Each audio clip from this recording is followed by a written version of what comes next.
Chair of the Governance and Audit Committee. I'd like to welcome everyone today to the meeting, which is a multi-location meeting.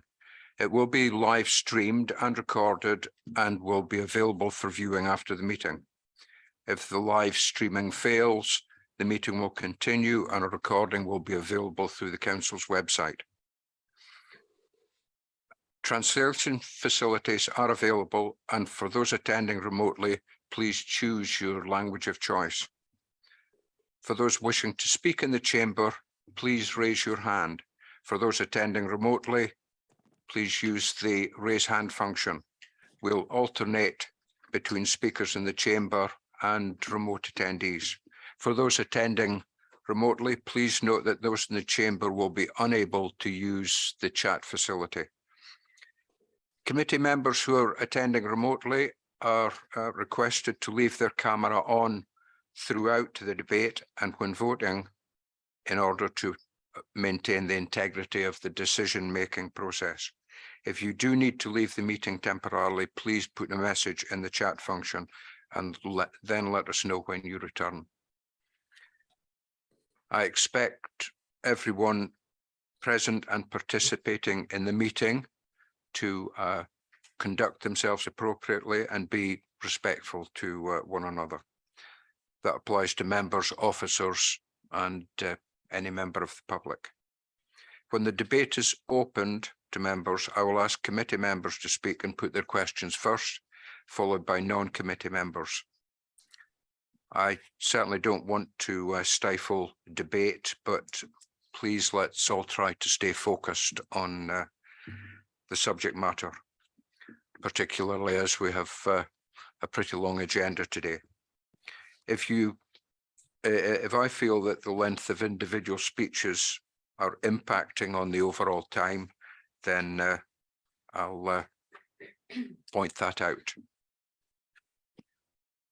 Now, before we move on to the agenda, can I just make one point, which is that items 7 and 8 are being switched around because Amanda Hughes is only available for a relatively small time window. So I'm hoping that with that switch, we'll be able to accommodate her item on financial oversight and governance. So item 8 becomes 7 and 7 becomes 8. So moving on to the agenda, Sally, do we have any apologies today? Yeah, just one apology, Chair, from Councillor Andrew Wood. Okay, thank you. And Chair, the leader, sorry, the leader will be a bit late attending the meeting because okay. he's got another meeting. So he gives his apologies for the beginning of the meeting. Thank you, Chair. Okay, thanks. Item 2 is declarations of interest. I just need to remind you that if there's anything that we're discussing today that you feel you have particular personal interest in, then please declare that now. But I don't think there's anything, Sally. No. Okay. I'm not aware of any urgent matters. Nothing been pointed out to you. Okay. So we can quickly move on to item 4, which is the minutes of our last meeting, which we are considering for accuracy only, and they're not up for debate. So we're looking to approve the minutes of the meeting held on the 31st of July. This, I'll propose. Angie. Oh, thank you very much, Councillor Angie. And do you have a seconder? Thank you, Councillor Gareth. And can I request a show of hands, please? I think that's unanimous, Sally. Thank you very much. So item 5 is to review. Oh, sorry, Nigel. Sorry, Chair. I wanted to raise a point before you approve the minutes. If you go to minute 235.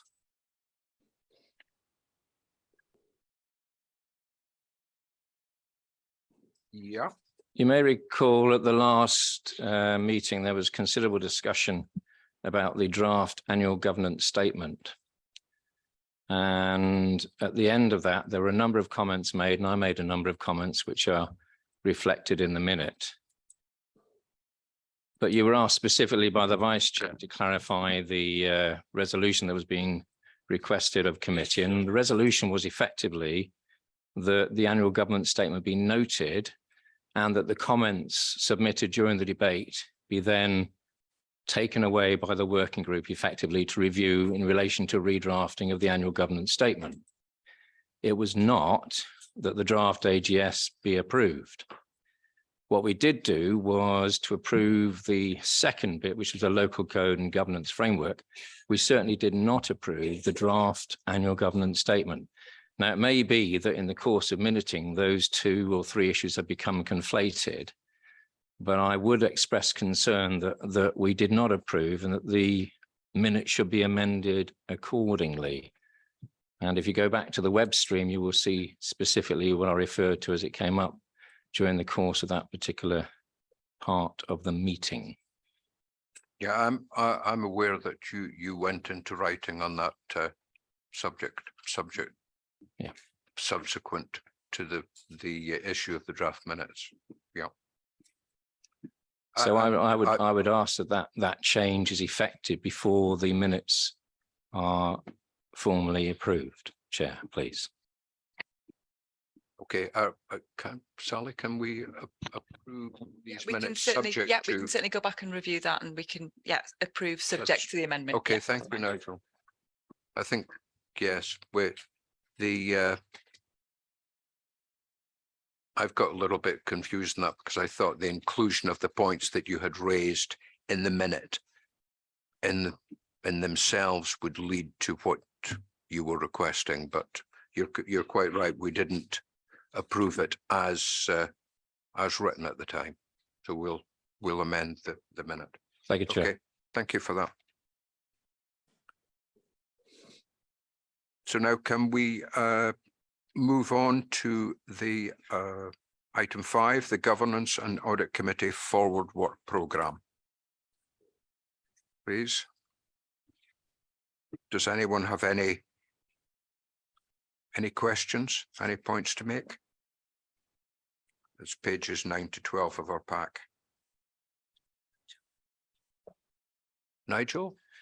Yep, thank you, Chair. At the last meeting, there was a debate about the receipt of the peer review report, and officers advised committee that the peer review report would be going to FROSC in October and then to GAC in November.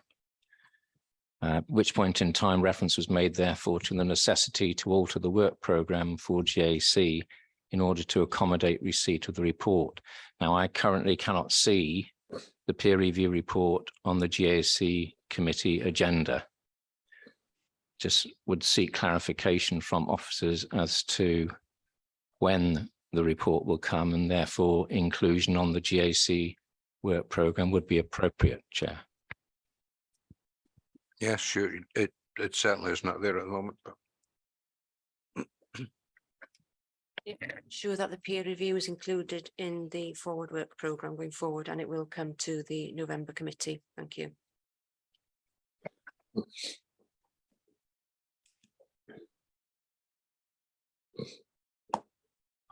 good morning, Amanda. Good morning, Chair. Just to clarify on that point, though, whilst obviously, as Shannon says, we'll bring it to the committee, the report, when it goes to Finance and Resources, there will be a discussion on who, I guess, will be monitoring the action plan. And I would just flag that it won't be appropriate for duplication effectively. If one committee is doing it, then another committee won't. So we're not, I just want to flag basically it's not the job for 2 different committees to monitor the action plan on the peer review. So pending the decisions at FROSC, it might just be here for information as opposed for detailed monitoring. Thank you.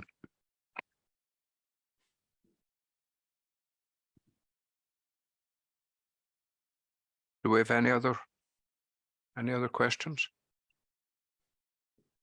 Councillor Gareth.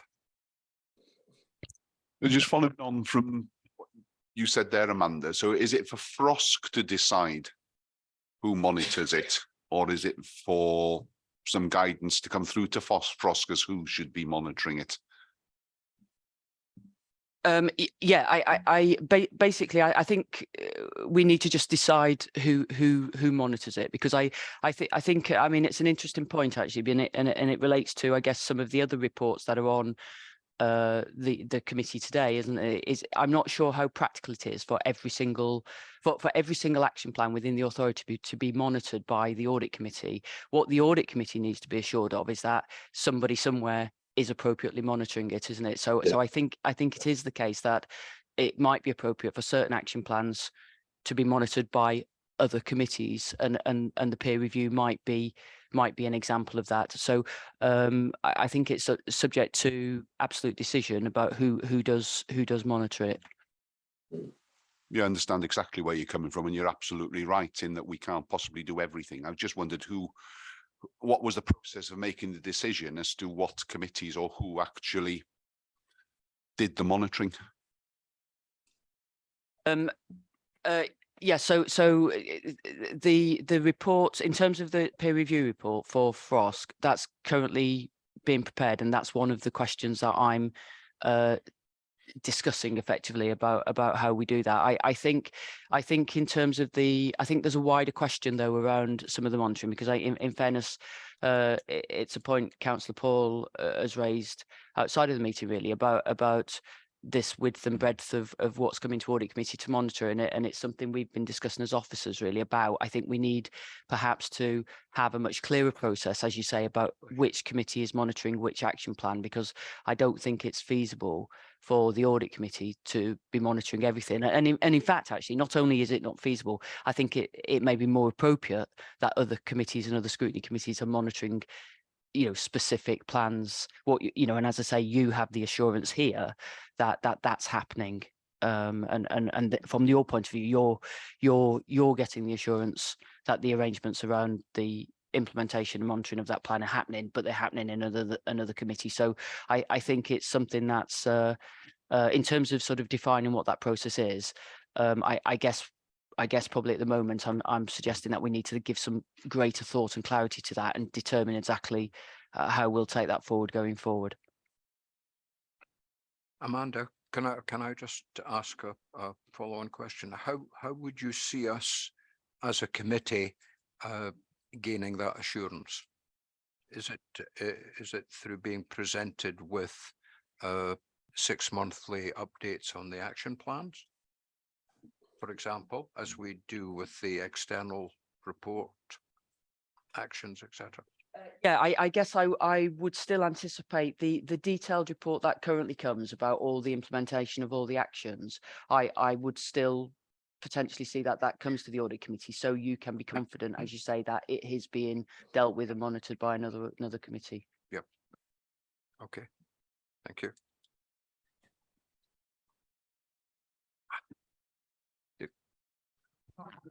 Thank you, Chair. Phil.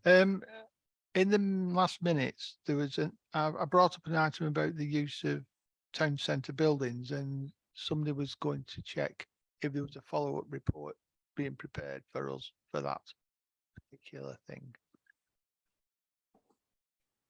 Yes, I did check. I think it was going back to something like 2018, if I recollect. I think it's fallen between two stools, and we will be ensuring that it will be followed up. Thank you for bringing that to our attention.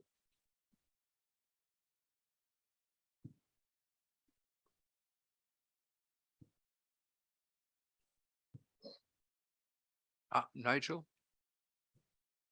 Thank you, Chair. I'll come back to Amanda, if I may, on the respective roles of committees. We have flagged in here at the last meeting the necessity to ensure the terms of reference for respective committees are reviewed in order to enable the complementary working of committees together. At the moment, there is potential conflict. It can be more easily resolved if those terms of reference are clarified. I'm thinking particularly of Frosk and GAC in particular areas. Can you update when that can be done? Because I think whilst that continues, there will be potentially grist in the oyster. Thank you, Chair. Obviously, the terms of reference of each of the committees were agreed by full council in May. I've again, it's something that we're aware of, and as you say, particularly in relation to the overlap potentially between FROSC and this committee, especially probably in light of some of the changes that came through the Election Wales Act. So I think we do need that clarity. So we've started that discussion internally with relevant officers with a view that certainly no later than the next annual, the next council in May next year, that we'll make sure that it's addressed by then, if not before. But I suspect it'll be then, because just to fit in better with the annual cycle of those processes in terms of the terms of reference.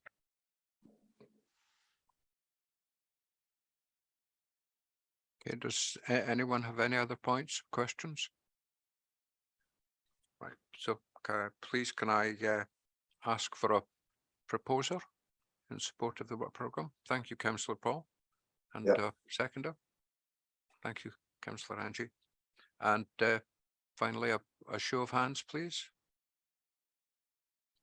Thank you. I think that's unanimous. Okay. So now, please, if we can move on to item 6A, the external reports, which is being led by Fran. Welcome, Carwyn and Ian. I think. Thank you, Chair. Thank you, Chair. Good. So over to you, Fran. Diolch yn fawr. Bore da pawb. Yes, I'm here to present today the overview of the external regulatory reports. You probably, as members, got quite used to Amanda doing this now, but I'm the backup. She's on a well-deserved break at the moment, so I will do my utmost to live up to her very high standards.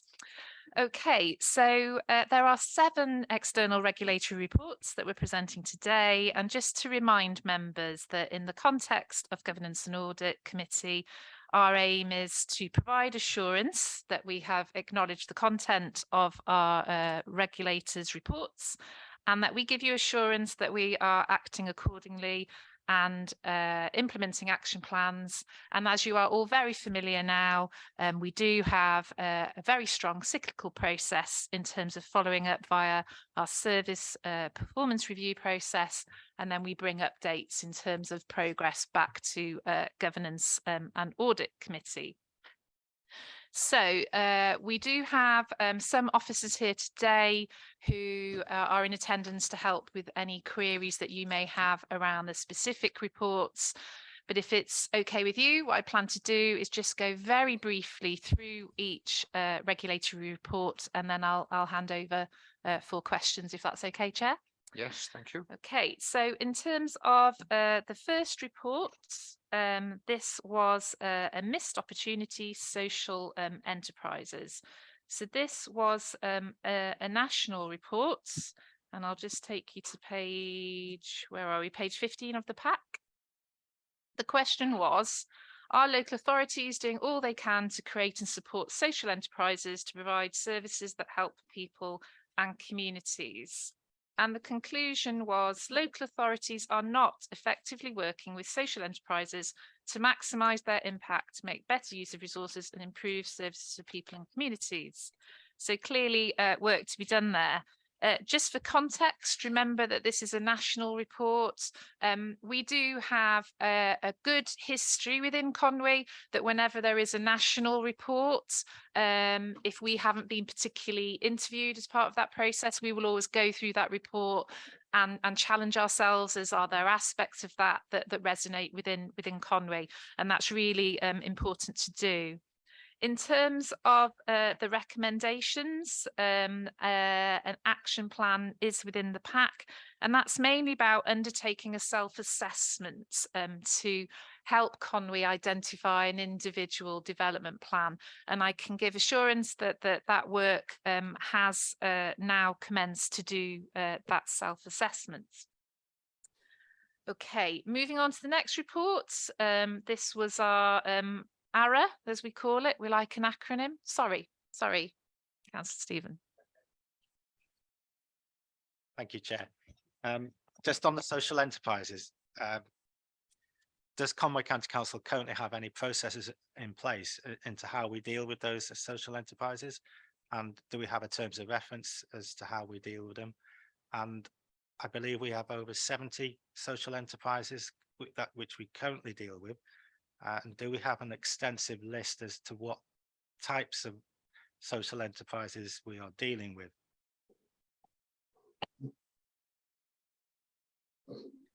The answer is I will have to get back to you, Councillor Stephen. I don't know the detail of that, but they're valid questions and I will forward them on.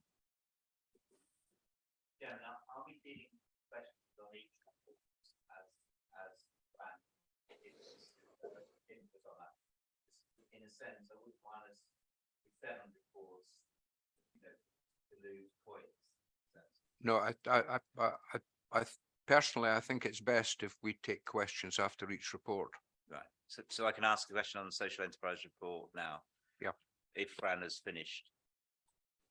I'm just busily scribbling down Councillor Stephen's questions, Oh, which let me I'm do that then. hoping that Sally captured as well, just so that I can follow up afterward. Okay. I mean, my concern, but I'll take it on this first report, is, so I'll pose this question to Fran really, is in our present state of financial distress as a council and our struggles with capacity and capabilities across many areas, I am beginning to wonder how realistic it is. Not that I'm not saying it's good practice and what we should do, but how realistic is to draw up all these action plans and our actual capacity and capability then to move any of them forward with pace. Because it seems to me that the concern I have for staff is that they're pulled in so many directions, and it would seem to me we've got to now reach the stage where we rigorously prioritize what action plans we're going to take forward. Well, firstly, thank you for your support, Councillor Paul. You're absolutely right. Staff capacity is very challenging at the moment. I'm not sure about capability. I think we've got a very capable workforce, but it is more about the capacity to deliver. And funnily enough, we were having this conversation the other day that absolutely we value the inputs of our external regulators, but yes, we do perhaps need to reflect on our capacity to cover all these particular recommendations. And that's the importance of our improvement and audit group that has the oversight of all these particular reports, and where necessary, and we have a good working relationship with Audit Wales, we will perhaps have to have those conversations about either deferring when we start these things or questioning whether we can afford to do them. But at the moment, we are managing. Okay, thank you, Fran. Point is, Chairman, the Audit Commission obviously has significant resources itself. I'm not sure they're in the same financial distress as this local authority or other local authorities are in. And though I welcome always their work, and it's always informative, I just worry about capacity issues, and they've obviously got the capacity to write these reports, but whether local authorities have then got the capacity to do justice to them is a significant factor, and it's maybe a factor that you as chair can take up through the, if you like, the routes that you're involved with other chairs of audit committees, because it seems to me they're not fully getting the pressures that are on local authorities at the moment. Okay, thank you for that, Councillor Paul. We will have an opportunity, first of all, on the 6th of October, when we're all getting together as chairs, vice chairs and heads of audit. So we can talk about that. But can I just say personally, I would be concerned if we were going down the route of disregarding is too strong a word, but losing opportunities to improve. But that's not to say that we should have everything necessarily on an action plan and being worked, but we shouldn't lose those points. And I think hopefully, Fran, you will agree that we would pick up such points, note them, and also note why we were perhaps delaying the pursuit of those actions or completion of those actions. Yeah, absolutely. And we've done that in the past where we ask officers to complete the action plan.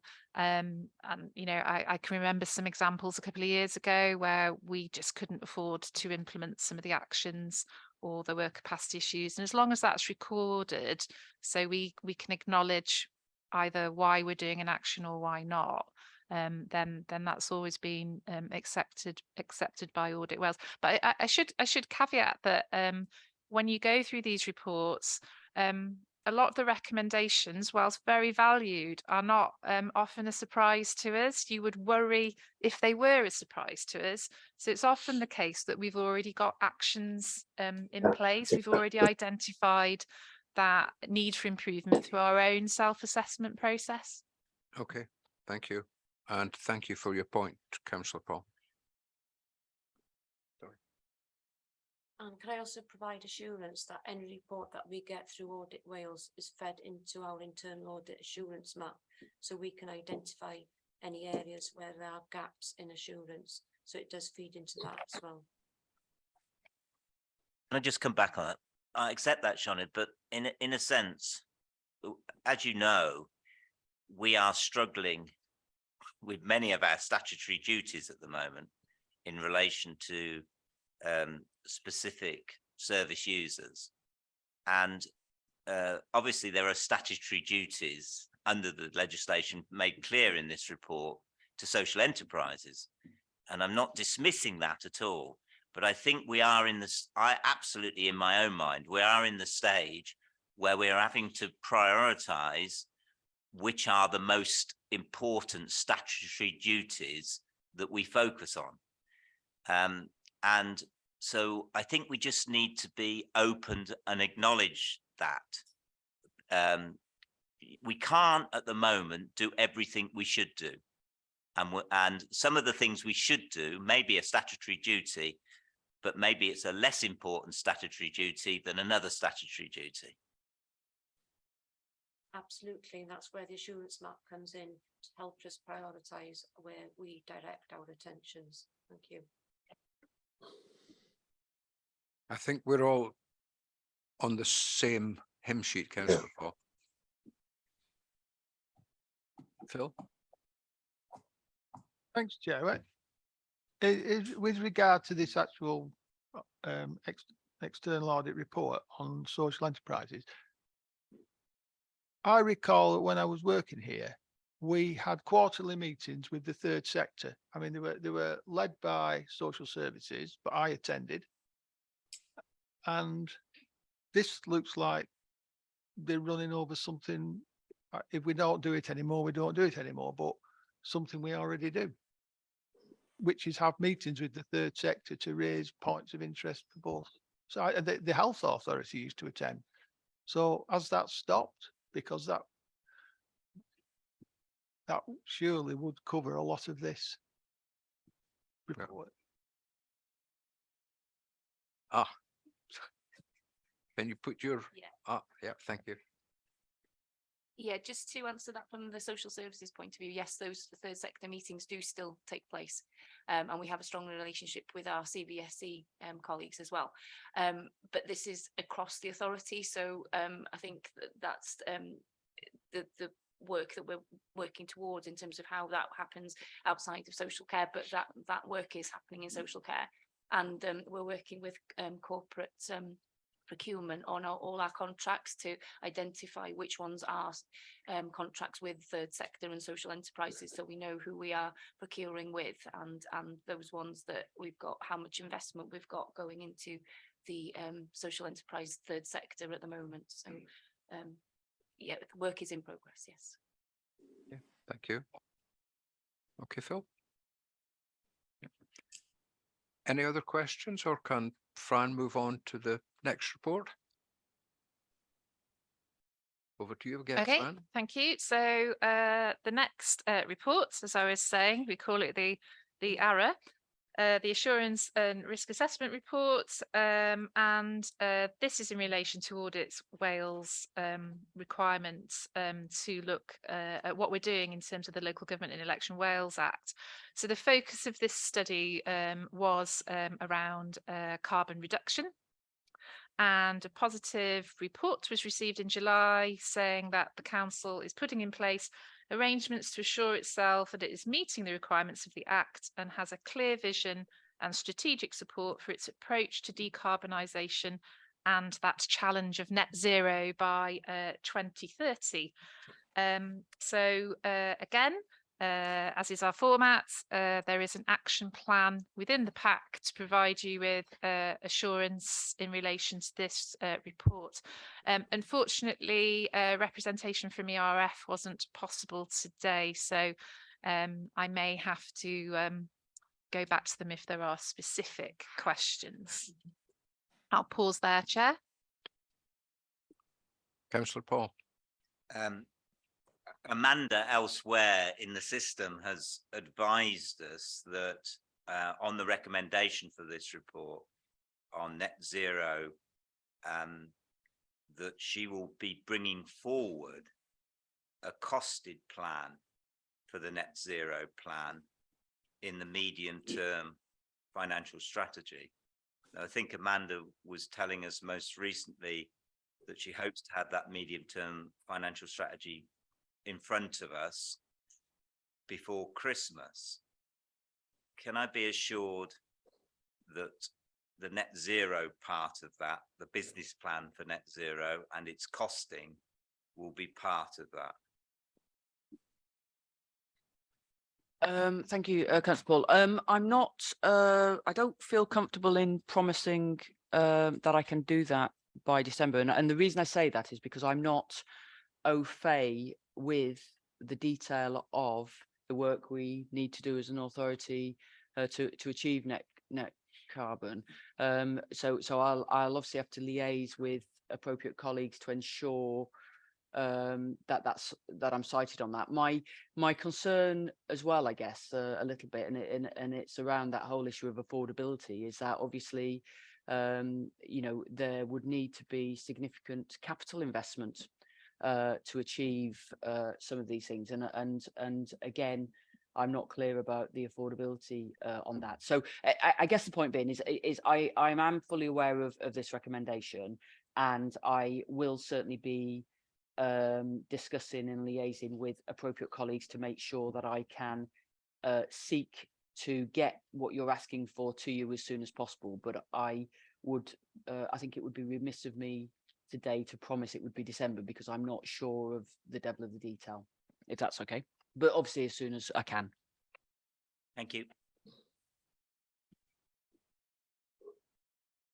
Thank you, Councillor Paul. Thank you, Amanda. Any other questions on the ARA report? Or can Fran move on again? Okay, thank you, Chair. Yes, the next report on a similar vein in terms of carbon reduction.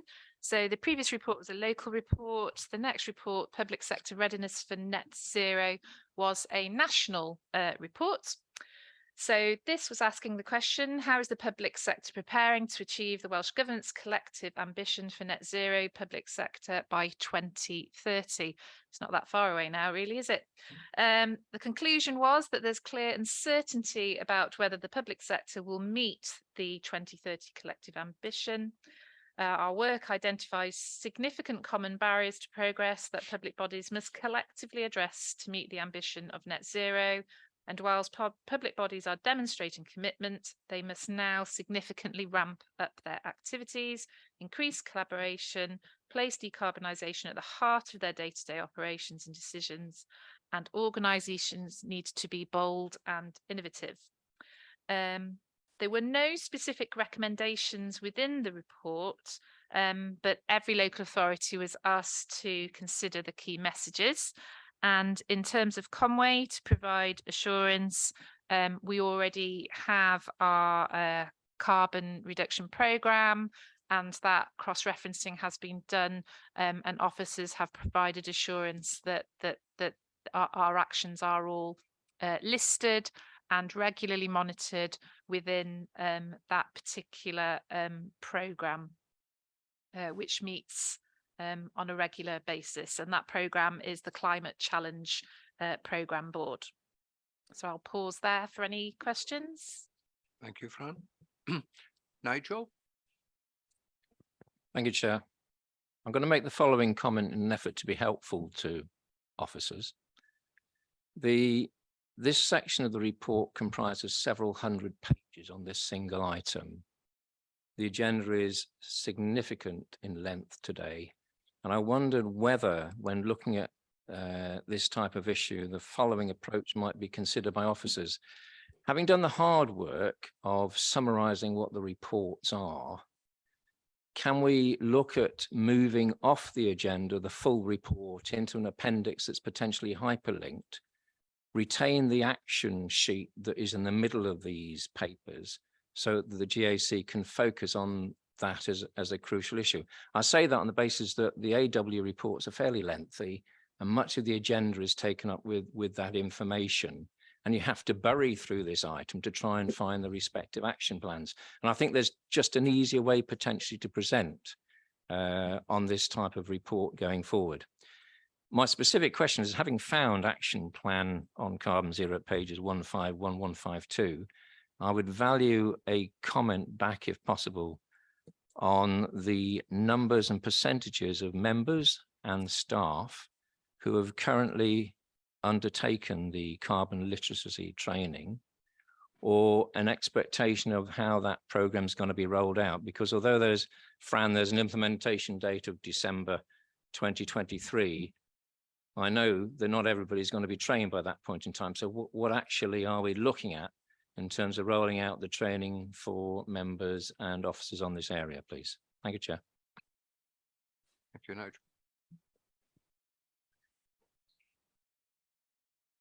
I'm just trying to refer to the programme plan. As I said at the beginning, the environment officers were able to attend today, just to see if I can answer that question. And it says that training sessions have been attended by members of the project team. I'm just trying to find out if there's any further updates in terms of rollout within this report. Conscious of time, and I might be better that I ask the officers to pull that out from the programme plan. Like I said, I've got it in front of me, but I'm not a member of that board, so I'm not overly au fait with the content on training. Okay, Fran, we'll minute the fact that will be followed up, and can you perhaps ask for that information just to be sent out to committee members? Yeah, please? absolutely. Yeah. Thank you. And on your first point, sorry, I haven't lost you, Gareth. On your first point, Nigel, I do tend to agree with you. It can always, I suspect, be a temptation to avoid clicking on the hyperlink and just look at the summary and the action plan. But I think, correct me if I'm wrong here, but the important thing from our committee's point of view is that we, by reading the summary and seeing the action plan, we are already gaining assurance that the reports have been noted. And I think, if we want more background to what those actions are, we can click on your suggested hyperlink. I think we in the past have tried to get round this challenge of hundreds of pages of, I mean, it's good stuff, but we've tried to get around this by reports being issued to the committee well in advance of the meeting. You know, when they're perhaps received from Audit Wales. And I know that Janice Martin sent us 2 or 3. It must be about 2 months ago, or at least 6 weeks ago, to read. So having read those, you can then feel able not to go through 50 pages in this pack. But I sympathise very strongly with your suggestion, and I'm not sure how I should be asking to consider that and put it in place. Yeah, I mean, absolutely acknowledge it's a lot to read through, which is why the cover report aims to pull out the salient points for members. Yeah.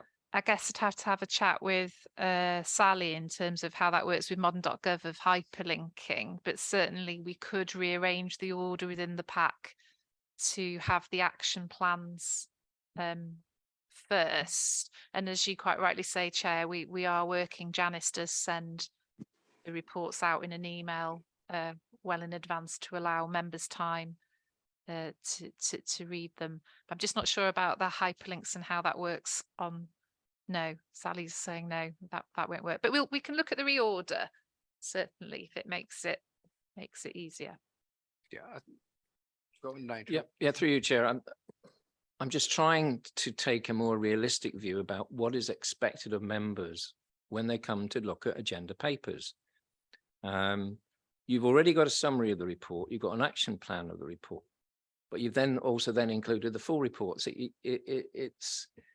it's almost a duplication of information to the point where you get information overload. And I desperately want GAC to focus on the key issues, which are the action plan and the priorities. So lumping additional papers, whether it's in the front, the middle, or the end of the agenda, on the agenda papers itself defeats in part that purpose. So if you can look at something away from the committee papers as a way of access, if there's a technical issue, then we need to explore how we overcome the technical issue in some way, shape, or form. That's where I want us to get to.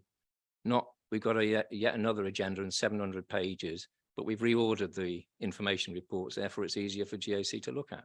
It's not.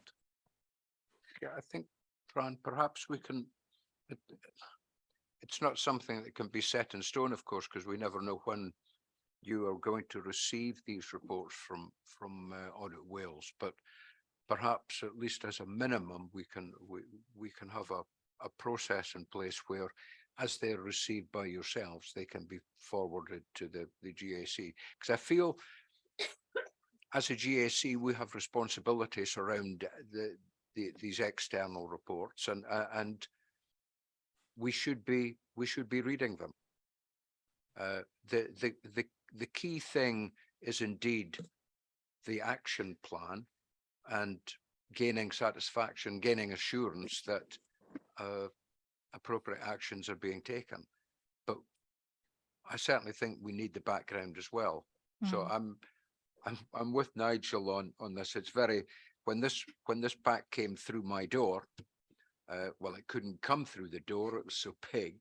You know, it can be a bit scary, and if you have to read it on an iPad, it's extremely difficult. But that's not to say we shouldn't do it. I believe we should read them as background. So we need to find out. So can we?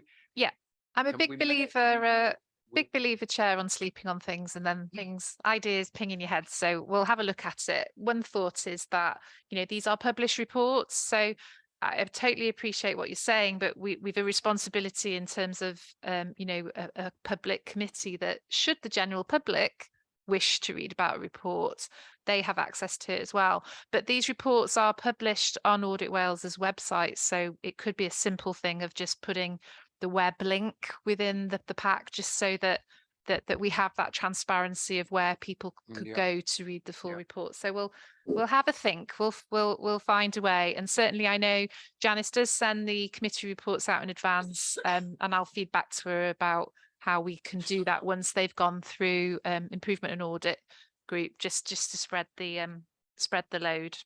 Okay, thank you. Okay. Councillor Gareth, did you have a question? Yeah, I was just sorry. wondering, obviously we've touched on resources and we've touched on costs and things. And this toolkit that was mentioned in the last report, is it going to be agile enough for us to actually feed the information in when we get the national stuff down to see, look, is it going to be cost effective for us to do it in the current climate? You know, I'm wondering, or is it going to be is it going to be so onerous and so difficult that it's just going to sap our resources to put the information into the toolkit?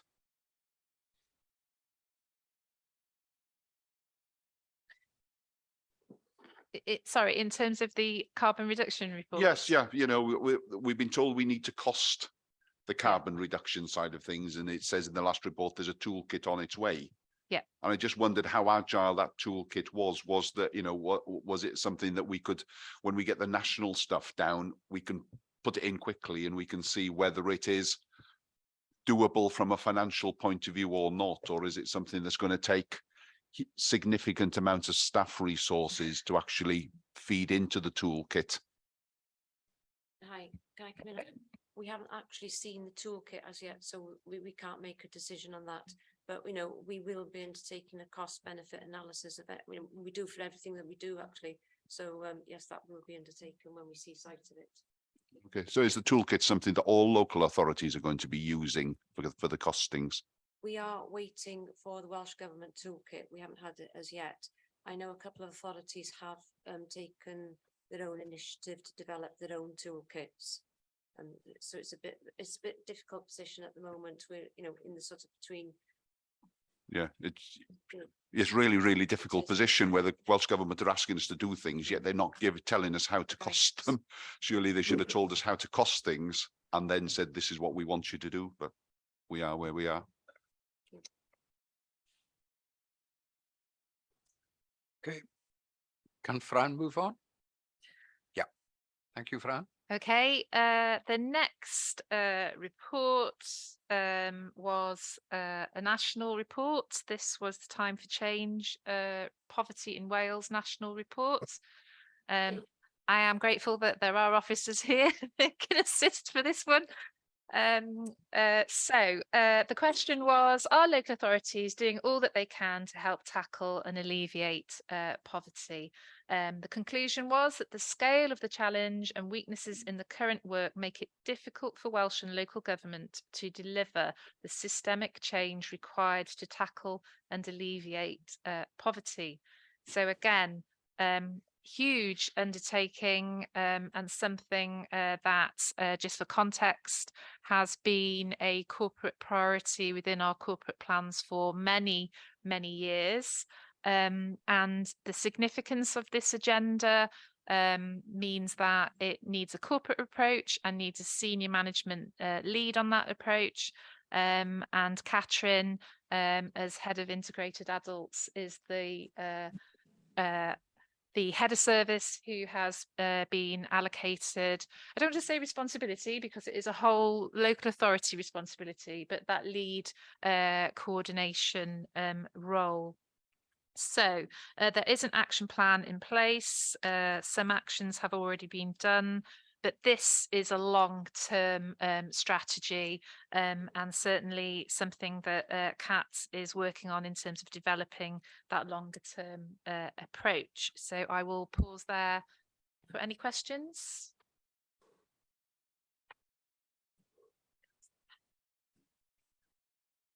Oh, Councillor Penny. Thank you, Chair, very much. Nice to talk. So for those members, I'm the Cabinet Member for Adult and Community Provision, and Kat is working extremely hard at the moment. I mean, to alleviate poverty, obviously, is not going to be a very quick process.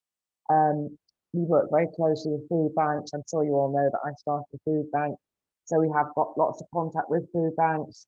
We work very closely with social services, and it's a step-by-step process. The communication with Helen Hobson's team, looking at grants and offering grants, has been incredibly successful, and we are now looking at possibly working with schools, working with other community groups to get the message out there of how we as a community can look at poverty. And I think also the link there comes up to town council and county council working very closely together. Town councils know their community, and I really do feel again this is engagement with town council, and this is a thread that I bring up all the time: the engagement with town council, community council. There's an active partnership, and let's get out there in the community. But a big thank you to Helen Hobson and her team, who are always at the end of the phone, how we can apply for emergency funding. So I just wanted to raise that point really, and thanks to Captain for taking on the extra responsibility. Thank you, Councillor Penny. Any other questions? No, or can we move on to springing forward? Yeah, Fran. Okay, so we're on the fifth report now. So springing forward, this was a local report. It was asking whether is the council's strategic approach strengthening its ability to transform, with a conclusion that overall the council is working to implement its vision and plans across all services. This particular local report focused on two strands. So one was within my service area, looking at our development of our people strategy, and the other was with the county valuer, looking at our approach to asset management and touching on our approach to OAS 2. So again, there were some recommendations, not many, but we have both as officers responded and given an update in terms of what we will do in relation to them. Certainly in terms of the people strategy, some of the recommendations we had already completed by the time the audit report came out. So I'll pause for any questions. Okay, thank you, Fran.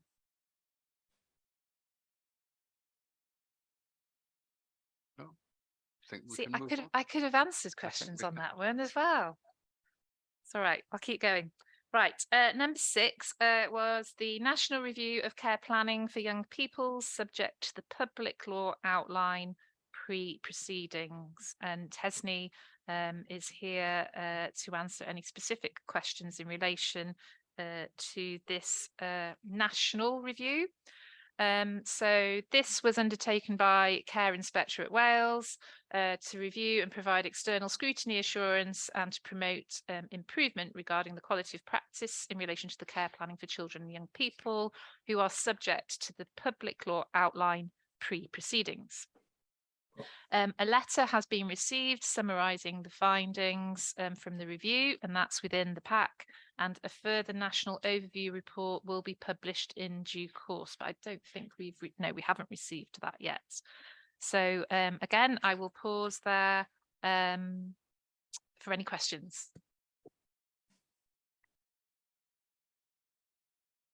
Councillor Paul. I note on this letter there isn't a sort of distinct action plan following it up. And obviously Tesney will give me chapter and verse on this, but my concern about this is with frontline staff and their team managers, they're really the people on a day-to-day basis struggling with the conflicting statutory duties and what they have to do, and those pressures, not just on the particular person that they're dealing with on that moment, but also thinking about other people on their caseload and working out, what's my priority today? And I think this came through to me very much in some of the training that we've had when we were looking at actual anonymized reports, assessment reports from social workers on particular children and their families. And there did seem really quite a a variability, I would say, on the quality of the report, and particularly on some of those reports, the voice of the child in those particular reports.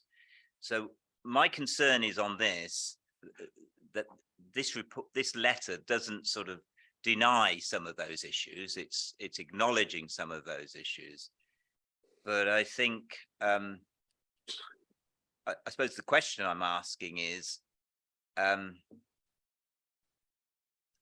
do we need a further action plan, or how can we be further assured without really, I think, to these social workers and these teams and even the strategic people involved in all of that, which of these statutory duties fundamentally we need to prioritize over others? Okay, thank you, Councillor Paul. Thank you for your question. Yes, there is an action plan, Councillor Paul. I don't quite know why it wasn't included for you to view that action plan, but that can be made available. You do always challenge me on the voice of the child, that's for sure. And I think in this particular review, they only focused on 5 families, and but they did pick up that, you know, we were respecting the voice of the child, and we know that there's a lot more work to do on that. So I think we've acknowledged that with you, and we are bringing some work to you later on in the year. So I hope that answered your question. I do have the service manager on remote if there are any service questions, but I think it's important that all the action plans do come on the back of letters and reports like this, though. Absolutely, Councillor Paul. I agree. not sure why it wasn't, Councillor Paul. Absolutely. Yep. Thank you, Councillor Paul. Any other questions or Nigel? Thank you, Chair. It comes back to the issue about which committee should be doing what that Amanda raised in exchange with me earlier. Can you clarify, please, where action plans in relation to Care Inspectorate Wales reports are actually tracked in the authority, so that we clearly understand where the GAC role begins and ends, and where service performance monitoring begins and ends, please? Yeah, I'm happy. Sorry, did you want to? Yeah, any external audit report goes through the same process. So it comes to Governance and Audit Committee. And as I said at the start of my introduction to these reports, we then follow up with them through the service performance review process. And a follow-up progress report comes to Governance and Audit Committee as well, in terms of any actions that are ready to be signed off, or a progress update in terms of where they're at. So that they're monitored on several levels, both within a service, the service performance review, and a summary report back to Governance and Audit Committee.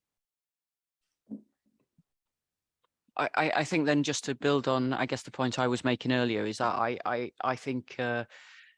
think we need to review our processes to make sure that is appropriate, and whether, you know, for instance, in this case, you know, whether it's appropriate that something like that also goes then to the Social Care Scrutiny Committee, where they can monitor it more appropriately than the Audit Committee can. So I think there's not a one size fits all. I think, subject to the nature of the report and the detail, monitoring it in the current processes, as Fran's outlined, may be appropriate, and in others it may be that it's appropriate that another committee does it. So, as I say, that's a discussion that we've started having, recognizing that I think there's a danger at the moment that the Audit Committee, in a way, are getting involved in too much scrutiny of specific things rather than oversight of the governance arrangements. So we'll be considering that and coming back with, I guess, a proposal or an outline of how we think things should be taken forward in the future.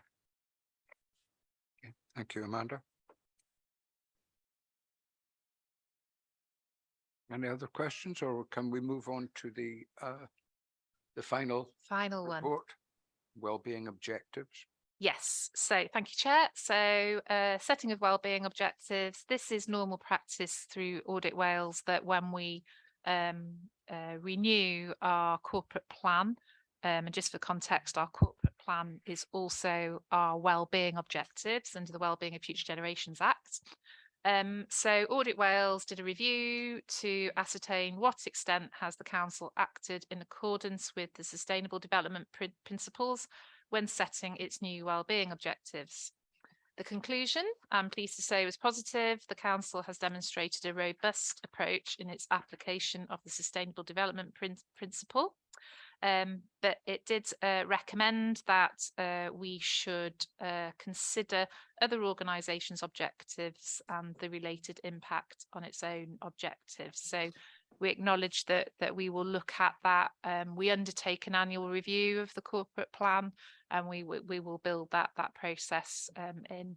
I think in terms of cycles, as a local authority, we tend to do our corporate plan ahead of other partners, but I can give assurance that through the PSB, you know, objectives and risks can be brought to the table there for a collaborative approach as well. So that is the final report. Chair, if there's any questions on that one. Councillor Paul. Yeah, on these wellbeing objectives, I suppose the one that I'm most concerned about our robustness on is the issue of securing rights and entitlements, and for adults, their control over the day-to-day lives. And I don't want to sort of delve in here because we've got that complaints report later on the report, but often our most vulnerable children, adults, older people, some of them are not, how can I put this, not necessarily the most articulate or sophisticated or able. And I do question when they maybe not even raise their concerns, but demonstrate by their behavior their concerns, that we fully are robust in meeting their rights and entitlements. I don't have an answer to this, but I think when we're going back to the corporate plan, I think we do need to have more focus on rights and entitlements, and particularly for our most vulnerable service users, because I think that's the area where we struggle most. Thank you, Councillor Paul. Yeah, absolutely. Without going into details, I know Kat might want to come in here, but you know, we have a specific outcome in that, you know, people in Conway are informed, included, and listened to exactly on that point, Councillor Paul. We don't obviously put every detail within the corporate plan, but just to provide reassurance that the corporate plan is supported by various supporting high-level strategies right through down to service plans that get into the more minute detail of these specific objectives and statutory responsibilities. I don't know if Kat wants to add to that. Just to say, within social care, we do have the participation officer, Pauline, as well. Within social care, we have the participation officer, Pauline, as well, and their role is to facilitate the forum where we do get the voice of our service users, and we do also commission Age Connect to do work with our more vulnerable people in either domiciliary care settings or in care home settings to get that voice as well. But that is obviously for commission services for social care. but I think the issue I'm concerned about is those people who are articulate and sophisticated and have a problem with their care, or the family has a problem with the care of a child or an adult or an older person, they can use our procedures and processes. They may lodge a complaint. If a statutory duty has not been met, they may even litigate against us. But for the people I'm talking about, they're never going to use those processes and go through those processes. They will not even access the participation officer. They will not go to any of those meetings. These are the people who are presently awaiting their dole's assessment, or is the child looked after in the unregulated or unregistered placement. These people have just as legitimate rights and entitlements, and how we ensure we protect them and hear their voice, and how that comes through all the way to the corporate plan is my concern. It's not that we don't capture some of that, but I don't think we robustly capture all of it.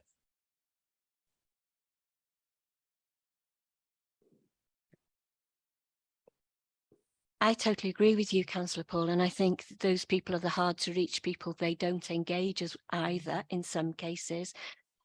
We have communication around dolls, which I don't think we need to go into this morning, but you understand the process we have around dolls.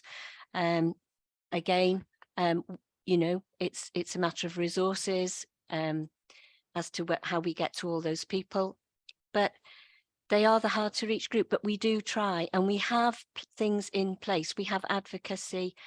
You may not agree that even advocacy goes as far as it needs to, but you know, we constantly work on trying to work with those hard to reach people. I just need to assure you of that. Thank you. Have any other questions? Oh, Councillor Penny. Thank you, Chair. Yes, it's really just to back up what Stephanie is saying, and there'll always be hard to reach people. And if we looked at the item on the previous agenda or today's agenda, third sector, working with third sector, working with advocates, working with volunteers. I mean, these do offer a valuable insight, and I certainly know that lots of volunteer groups that I'm involved with, and I'm sure lots of county councils are and town councils, we work extremely closely with social care provision and looking at advocacy and how we can best offer help to everybody. Councillor Paul, if you had any sort of magic answer to that, then it's very difficult. I mean, all we can do is just keep our eyes and ears open and make sure we know what services are available to everybody.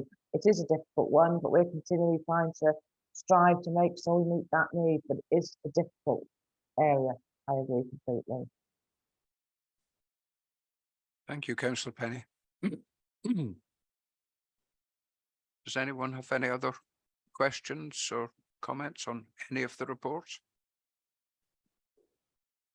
No? I think before we close this item and go to a vote, can I just ask either Carwyn or Ian, who have been sitting patiently and quietly, whether they would wish to add anything to the discussion that's taken place? Yeah, yeah, thanks for considering those reports. I think a couple of things that have been discussed are really important things, because I think one of the points quite early on, and it's the difference between our national reports and our local reports, I guess, in terms of with national reports, I think the carbon was discussed, and the first report on the list in terms of missed opportunity. What's happened there is we've looked at a sample and looked at what best practices, and we're letting authorities know, but it's up to the authority to decide, you know, on their action plans and whether they're achievable. And yes, we're definitely aware of the pressures, and not here to make decisions on how to run the authority. That sits with the council. So it just want to keep that point in there. And and I think that's the point we especially make then in the local report, in the assurance and risk report, when we talk about the decarbonisation plan and making sure that it's costed in the medium-term financial plan, because if action plans aren't costed in terms of, it could be officer time and commitment, it could be money, but if they're not realistic plans, then the plans aren't worth much either. So I think the members are asking very prevalent questions, and so yeah, thanks for discussion and considering those. Okay, thank you. Right, so for this particular item, we as a committee are being asked, or have been asked, to consider the reports and the action plans, and to support those, or alternatively to come up with suggested changes, which we will vote on. Now, what I've noted so far is that Fran is following up on an item on the enterprises. Yeah, and also we require follow-up on the readiness for net zero, the plan, and I think that was, oh yes, and there's an action plan to be shared with regard to the National Review of Care Planning for Young People. Yeah. Have I missed anything, or no? Okay, can I please, on that basis, can I please ask for a proposal? Thank you, Councillor Paul. And a seconder? Yeah. Thank you, Councillor Stephen. And finally, a show of hands, show of support. Thank you, everyone. Okay, so that's unanimous. Chair. Yes, Nigel? Can we ensure in the minute there is a quota for the officers to review the way that reports are presented to committee, reflecting the earlier discussion, so that doesn't disappear into the ether and we have the same repeat discussion next time? Absolutely, yes, yes. It will be in the minutes, Sally, but I should have highlighted that in my summarization, but Sally has already noted that for the minutes. Okay, now our plan, having handled item 6, was to actually switch items 7 and 8, because Amanda has a limited time window. So we were going to cover the financial oversight and governance, and then move back to the corporate plan item. Just noticed that Amanda has sort of inconveniently left the room. But that's possibly because she arrived late. We haven't actually had a chance to, unless you have, Sally, to tell her that she's switched. So if anyone wants to top up with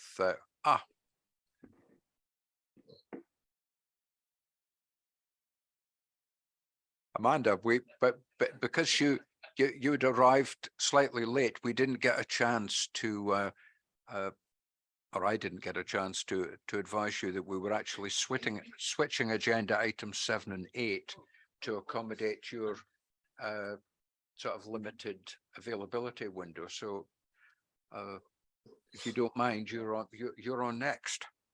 Thank you very much, and apologies for having stepped out, thinking it was Fran who was going next. Okay, yeah, so thank you very much. Yeah, so this report then is effectively a report where I'm seeking to set out in detail, well, obviously in a high level way, but to give you an oversight on the extent of, I guess, the wide range and gamut, as it were, of our financial management and stewardship arrangements that are operating within the council, and also, I guess a perspective on how you as a committee potentially take assurance in relation to those arrangements, and also then some information about our current sort of financial outlook and position, and some information about how the council is dealing with that. So in Appendix 1, as I say, I've set out in detail the wide array of arrangements that we have for our general sort of financial management and stewardship, for our budgetary processes, our budget monitoring processes, final accounts, et cetera, and I also have drawn to your attention effectively that SIP for the public body, public sector body, accounting body, effectively have also set out, that compliance with the financial management code effectively, demonstrates that appropriate arrangements in place, and in fact, internal audit conducted a detailed piece of audit work a couple of years ago on the compliance against the financial management code, and also a follow-up, and I've appended those reports for your information, because effectively what that internal audit work confirmed was that we did comply with the code in terms of our overall arrangements, and at the time the gaps were around our medium-term financial planning, and as you know, whilst I appreciate there is further work to be done in that area, it is an area that has been taken forward since that time. So I won't go through it in detail, in the sense I hope that the annex describes those arrangements in detail, but the bit I will sort of go on to talk about with more detail, I think, is obviously just the situation where we are, I guess, in terms of our current financial situation, because that, I think, probably is important to understand with the actual sort of practical arrangements that we have in place. So I've set out, I think it's predominantly on pages 475, 475 and 476, the current position where we are as a council. So you'll be aware, that at the end of the last financial year, so start of this financial year, we as a council have total usable reserves of £49 million.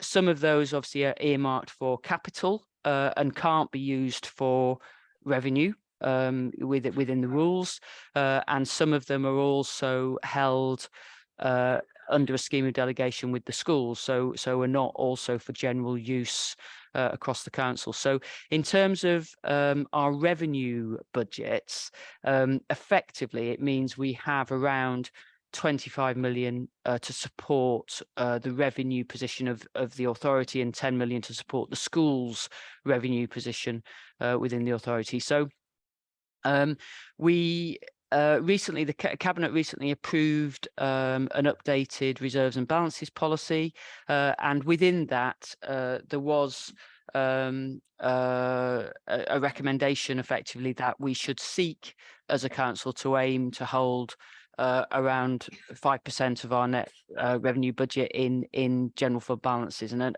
at the moment our general fund balances fall short of that by some margin. However, however, there are some earmarked reserves which, in some sense, although they're earmarked for pay award reserves and budget recovery, they are in essence there to sort of support our overall position. So it's probably a slightly better position in reality than indicated in paragraph 2.2, but nonetheless still a very, very, very tight position.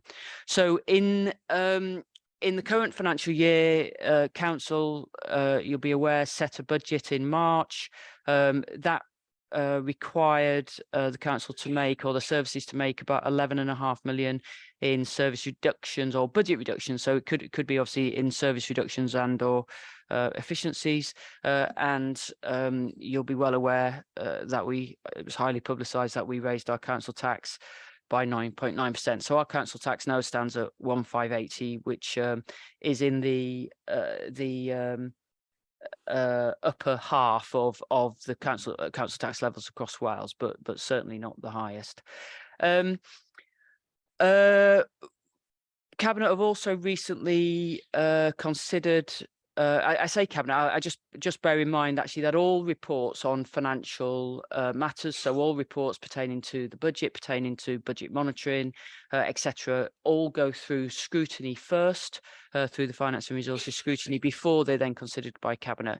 So anyway, the first quarter outturn report was considered by cabinet in August. At that point, it looked like we would potentially could be overspent by around 5 million in this financial year. The pressures were predominantly from, I guess, inflationary pressures to do with home to school transport, teachers' pay awards, energy, and some other service pressures, particularly in relation to care fees. And that was resulting. An interest rate, sorry, was the other big factor, the increase in interest rates. So that was giving a forecast of around 5 million. You know, we having just outlined our position in terms of balances, we can't afford as an authority to be overspent by 5 million in the current financial year, and therefore cabinet has agreed to mitigating action. So an instruction has been sent out to all budget holders across the authority, asking them to scrutinise their spending, really reflect on whether spend is essential, consider whether activity can be slowed or in fact paused, so that we can seek to contain that 5 million overspend in the year. So that instruction, as I say, has gone out to staff. And equally, in the same vein, after considering a report on the capital budget, cabinet equally have approved that there is a temporary pause in all of our capital activity to allow us to reassess and reprioritise our capital programme in light of affordability, because the impact of borrowing costs is very significant and causing significant pressure on the revenue budget, and in reality makes our existing capital programme unaffordable. So that is currently undergoing a process to reassess and reprioritise that. Again, recently, Cabinet has approved the Council's business planning framework, which effectively sets out the timetable and processes that will be followed in setting the 24-25 budget. But it also reported and set out that we could be facing a shortfall between 20 to 30 million pounds for next year. The range is to do with different assumptions potentially around pay awards. It's very difficult at this stage to predict with any accuracy what the pay award might be in the next financial year. We still haven't settled the pay awards in the current financial year, and therefore that's predominantly the reason for the gap. Unfortunately, the position may well have already worsened because we've heard indicative information from Welsh Government that maybe the settlement that they published back in March may well not be the settlement that we actually get in the end. Obviously not sure what that will be, but you'll be aware that Welsh Government have announced its own budget pressures of 900 million, and that may well therefore impact on the settlements to local government next year.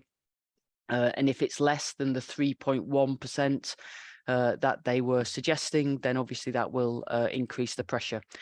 So I guess from the point of view of the audit committee and you being assured, I guess, around the arrangements that are in place, you know, we are currently engaged in accordance with the business planning framework in detailed budget working groups with services who are considering a range of options about how we can meet that funding shortfall.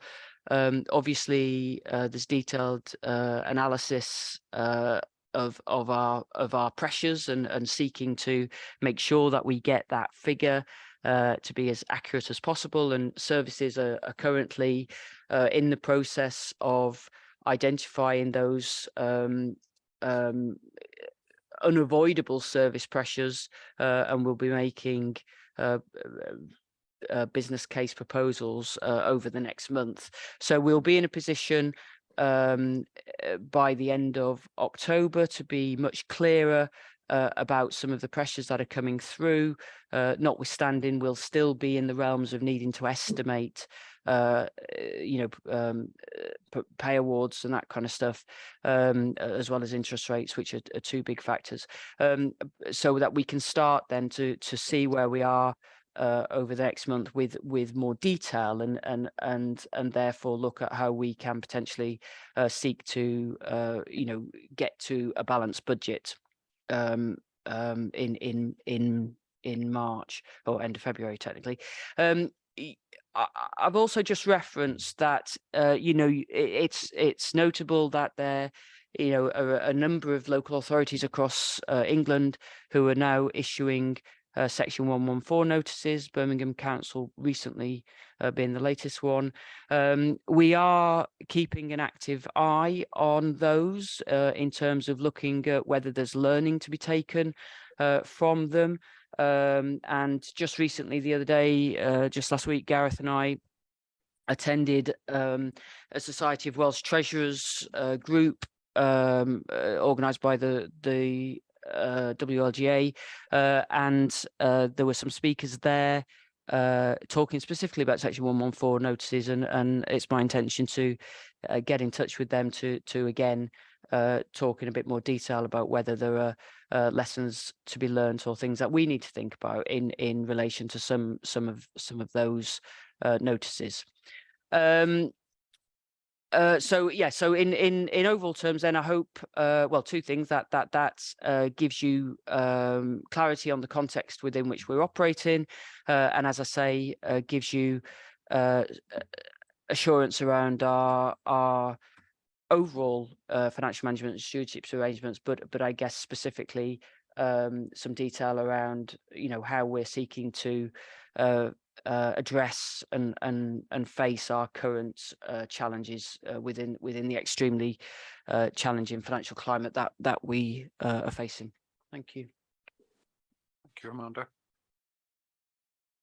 Councillor Paul. Thanks, Amanda. I think the major concern I have from an audit and governance perspective is the robustness of our methodology in assessing interest rates, inflation rates, and the demand of service users. Because what was shown by the budget decision in March was on the basis of the information we had there, we thought we could have a balanced budget by making the 9.9% council tax increase and the £11.5 million cuts and savings. Within 3 months of the financial year, that balanced budget came unstuck. So the robustness of our methodology when the budget was set in March, it wasn't robust, because immediately we realized we either should have increased council tax more, or we should have made more cuts and savings to sustain ourselves through this financial year. Because what we're now doing is trying to rescue ourselves from that fact. Now, the methodology we used, obviously, the outcome shows that it wasn't robust enough. It just wasn't robust enough on the inflation increases, the interest rates, and the demand from service users. And so, as an audit and governance committee, we need to be calling ourselves to account, because we're responsible in part for that methodology that's being used as of now.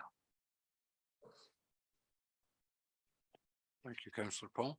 Perhaps if I could just come back. Yeah, I understand the point you're making there, Councillor Paul. I think what I would observe is, you know, if I take interest rates as an example, you know, if you looked at every single bit of advice out there, both in terms of what was publicly available on general internet searching, what was available from the Office of Budget Responsibility in terms of their economic forecasts, the advice from our own Treasury advisors, all of those sources back in March were saying that interest rates would peak at 4.5%. Times changed after that. Now, you know, I don't profess, you know, I hope that I am able to form reasoned judgments about aspects of our budget, and you know, I obviously try my professional level best to do that, but I do not profess to be a single source of expertise in every single area.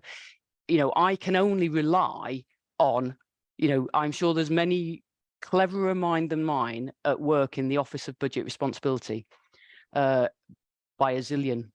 You know, if that is what they're advising, then it's difficult for me to say, oh, well, I'll put an extra % on. You know, so I think in certain aspects of our forecasting, I can only but rely on expertise out there. As a sense check, though, I obviously also do, information is circulated, for instance, via the WLGA of all of the assumptions that other treasurers across Wales are looking at, and certainly I can therefore sense check the assumptions that I'm making against those. And interestingly on that, actually, for pay, I was actually going for a higher percentage than a lot of local authorities in Wales went for, because I believed my own assessment was that would be higher, and it proved out to be the case. And in fact, I still was short compared to that. I do, however, think that there are some of the pressures that are coming through in this year's budget, and I'll mention specifically the home to school transport one, that I was a little bit disappointed that pressure was coming through, and was a bit concerned that we hadn't understood and seen that.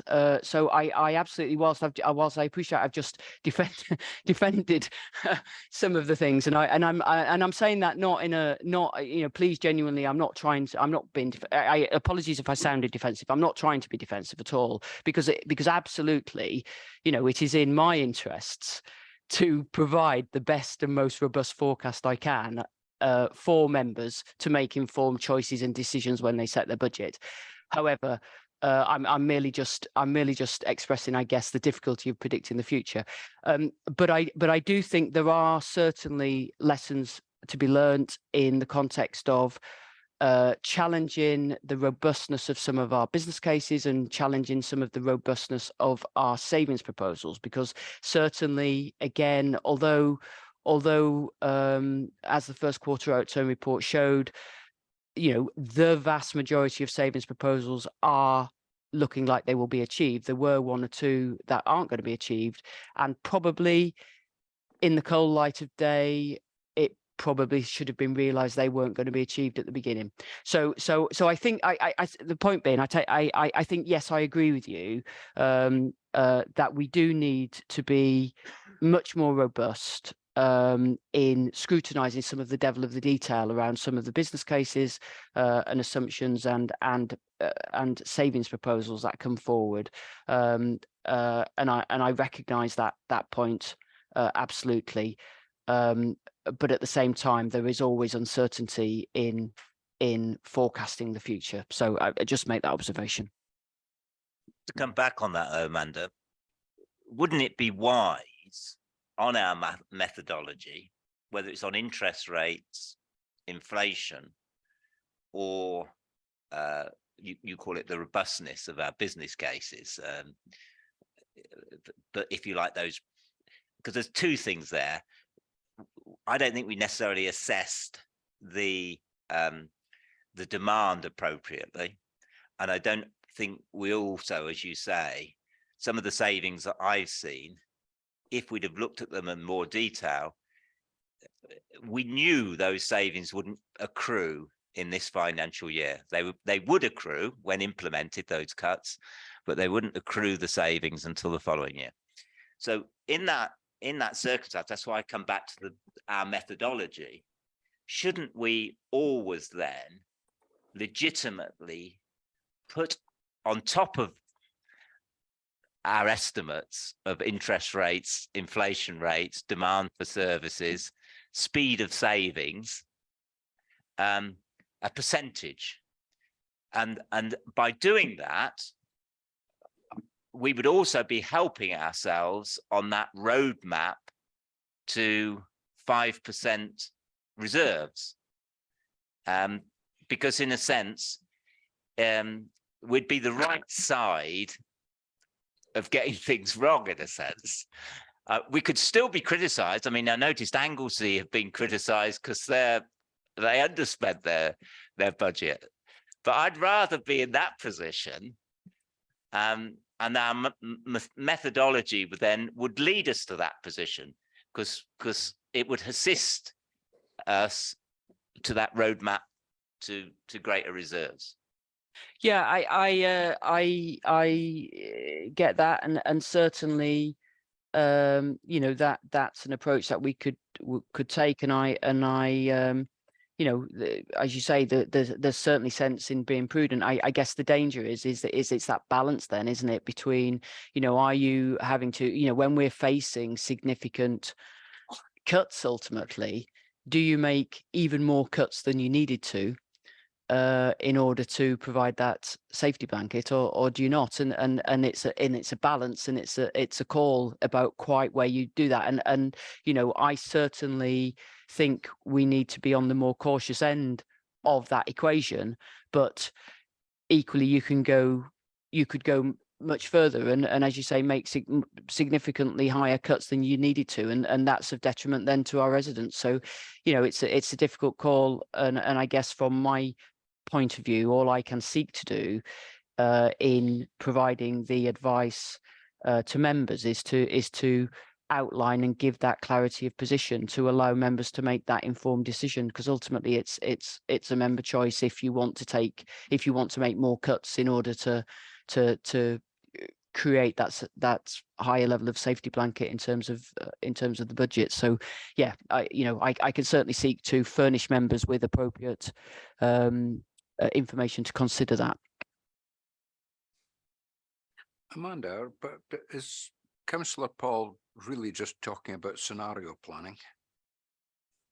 Yeah, and I've read somewhere that that is already in place in some of your work, but you tend to look at the dark side rather than the good side, because the good side is probably quite unlikely in the current climate.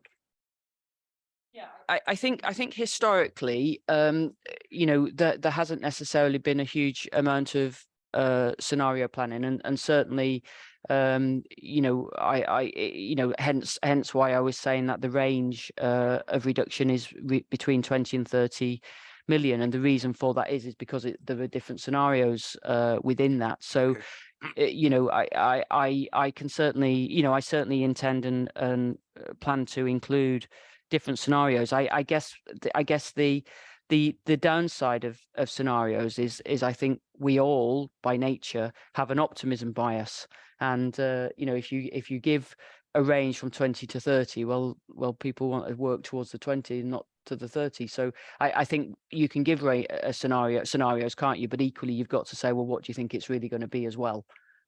Because there's not a lot of point in working towards the best case. So yeah, I think it's important, yeah, for members to understand and appreciate the range of potential outcomes that may be, because as I say, you know, for instance, you know, if you take and actually that's one of the things I was reflecting on in the report that went to members about the business planning framework, because for instance, the Office of Budget Responsibility is forecasting that next year the average earnings increase will be 1.8%. I don't believe for one moment that local government pay will only be 1.8% next year, and I suspect it will be much more towards 5%. Now I could, you know, as I referred earlier, I could take the OBR's forecast and go, let's put 1.8% in, but I think that would be a very dangerous thing to do, and we would be leading ourselves knowingly, or I'd be leading members knowingly into a position of being overspent next year, because the pay awards will likely come through at 5%. Yeah. So, but whether they'll come through at 5%, or whether they'll come through at 6%, or whether they'll come through at 4.5%, you know, is pretty difficult to predict today, when as I say, this year's pay awards haven't even been settled. But that's exactly my point. I'm arguing that our methodology should be more pessimistic, because as a student of Section 114, the authorities who are in Section 114 obviously had a much too optimistic perspective and weren't focused enough on you know, managing the budget. And so what I'm arguing from an audit and governance point of view, because it is an audit and governance, are we robust enough in insisting, arguing that not just the strategic director of finance, but across the board, that departments take a much more pessimistic methodology, both in terms of when they're drawing up savings and cuts and what is realistic to be implemented, on what the possible demands are going to be during the financial year. And it surely is, though obviously the political and professional leadership of the organisation need to be on top of that, but as audit and governance, we need to be asserting to them, you need to be more pessimistic in your methodology, because these governance arrangements are not working. Because to bring forward business plans which don't accrue the savings in that year is a failure of governance and a failing of audit. I'm not sure if I would use the word failing, but there has been an omission on our part. As you will recollect, Nigel raised the whole subject of the, as we called it, the jigsaw. There were pieces of information which the GAC up until recently has not actually been seeing. I mean, that wasn't necessarily a deliberate thing, but there were gaps in what we were actually able to review and seek assurance on. And correct me if I'm wrong, but budgets is one of those, and I'm not sure that as a GAC we have been in a position to actually say, oh, we think you're about 5% short on your savings target. just as an example.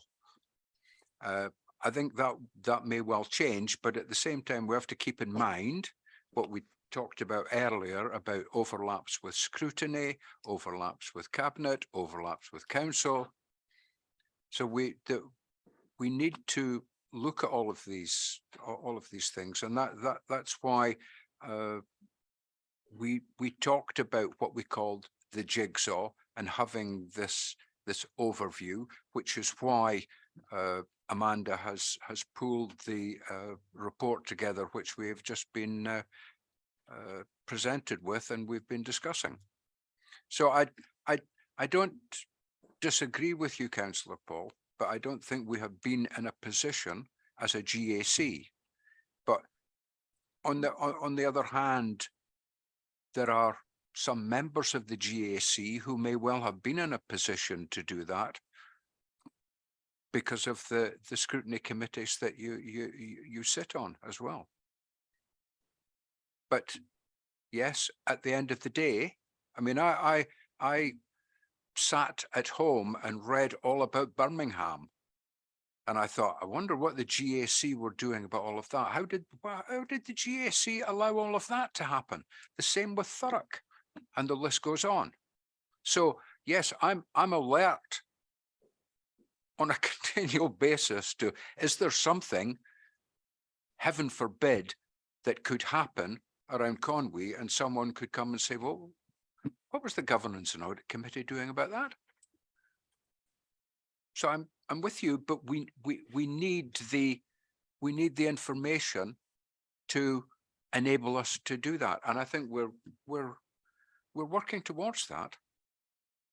And you know, another good example is the early consideration of the annual accounts, and you know, so we get an opportunity to see these things rather than them just being presented as a fait accompli. Would anyone like to add anything? Thank you, Chairman. I think you captured it in a nutshell. Yeah. Amanda gives us advice during the budget setting process based on information that's available at the time, and I think we as political, the members that make the decision based on that best evidence. You know, at the time, did we know that Welsh Government would be £300 million short? No, we didn't. Amanda gave us all the information we needed to know about the perspective of projected pay settlements. That is still an ongoing process. Yes, we can always look at cutting our cloth even smaller, but in the end of the day, we're here to deliver services. So it's about members' appetite to plan ahead, and whether we say, right, we'll cut services now in case we have a poorer settlement, or do we edge on the cautious side and we actually aim to achieve as much delivery of services with the budget we have. And I think that's what members do. They want to try and sustain a reasonable services of budget, of service delivery, and that's what we do. So we take that decision, not the audit committee. It's members that take a decision, and we take it on the best advice of our financial officers at the time that she has that information. So I'm comfortable with our processes. Yes, we're going into the budget rounds again, and we will have to make that decision again, whether we ask services to take deeper cuts than before, or whether we edge on on that side of being I forget the word, but I think in Welsh. So we want to deliver services. That's our aim here, and we will do our best to maintain that wherever we can. Yeah, and I support that, and in no way are we saying that the GAC should be making decisions around this, but at the same time, we have a need to have an oversight and assurance that the process is operating effectively and is giving us a good outcome at the end of the day. Councillor Gareth. There's a number of pointers in the report that talks about benchmarking. So I was just wondering, are we going to start actually doing some high level benchmarking, which I think would help us on things like reserves, or maybe, some key areas for us against other councils, so that we can actually make some judgments as how we're doing.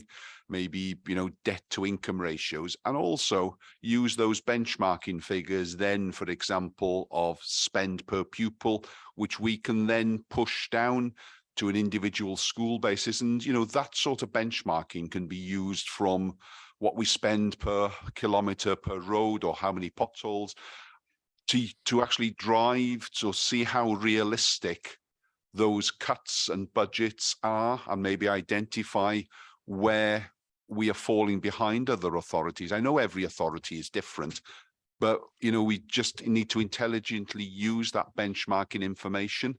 But for us to use that information, we need those benchmarking figures and details to start with. Yeah, absolutely. Very good point, Councillor Gareth. I think it's something which we recognise is a gap, and it's not just a gap at Conwy. It's a gap in lots of authorities. And in fact, Fran has been in detailed discussions with Data Cymru around use of data, and in fact, I also was discussing with Data Cymru the other day about this whole issue of linking. I think we have financial.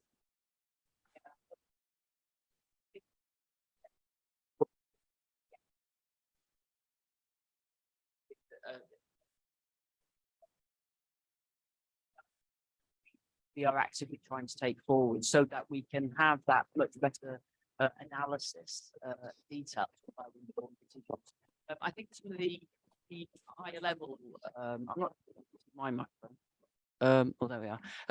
I think some of the more general stuff around comparing balances and that sort of stuff, we probably do a little bit of that already, and certainly through the Society of Welsh Treasurers, there's some of that information available. So I think it's an area which we're have some limited use at the moment, but as you say, there's scope to improve that much more going forward. Yeah, thanks. I think, the high level stuff would be really handy for us as an audit committee so that we can see where we're out of step with other authorities, maybe we might drive us to think we need a bit more information on that particular area and things. But, there's a whole other debate about which are the key figures for us that we need to have included, because you can't possibly include everything, can you?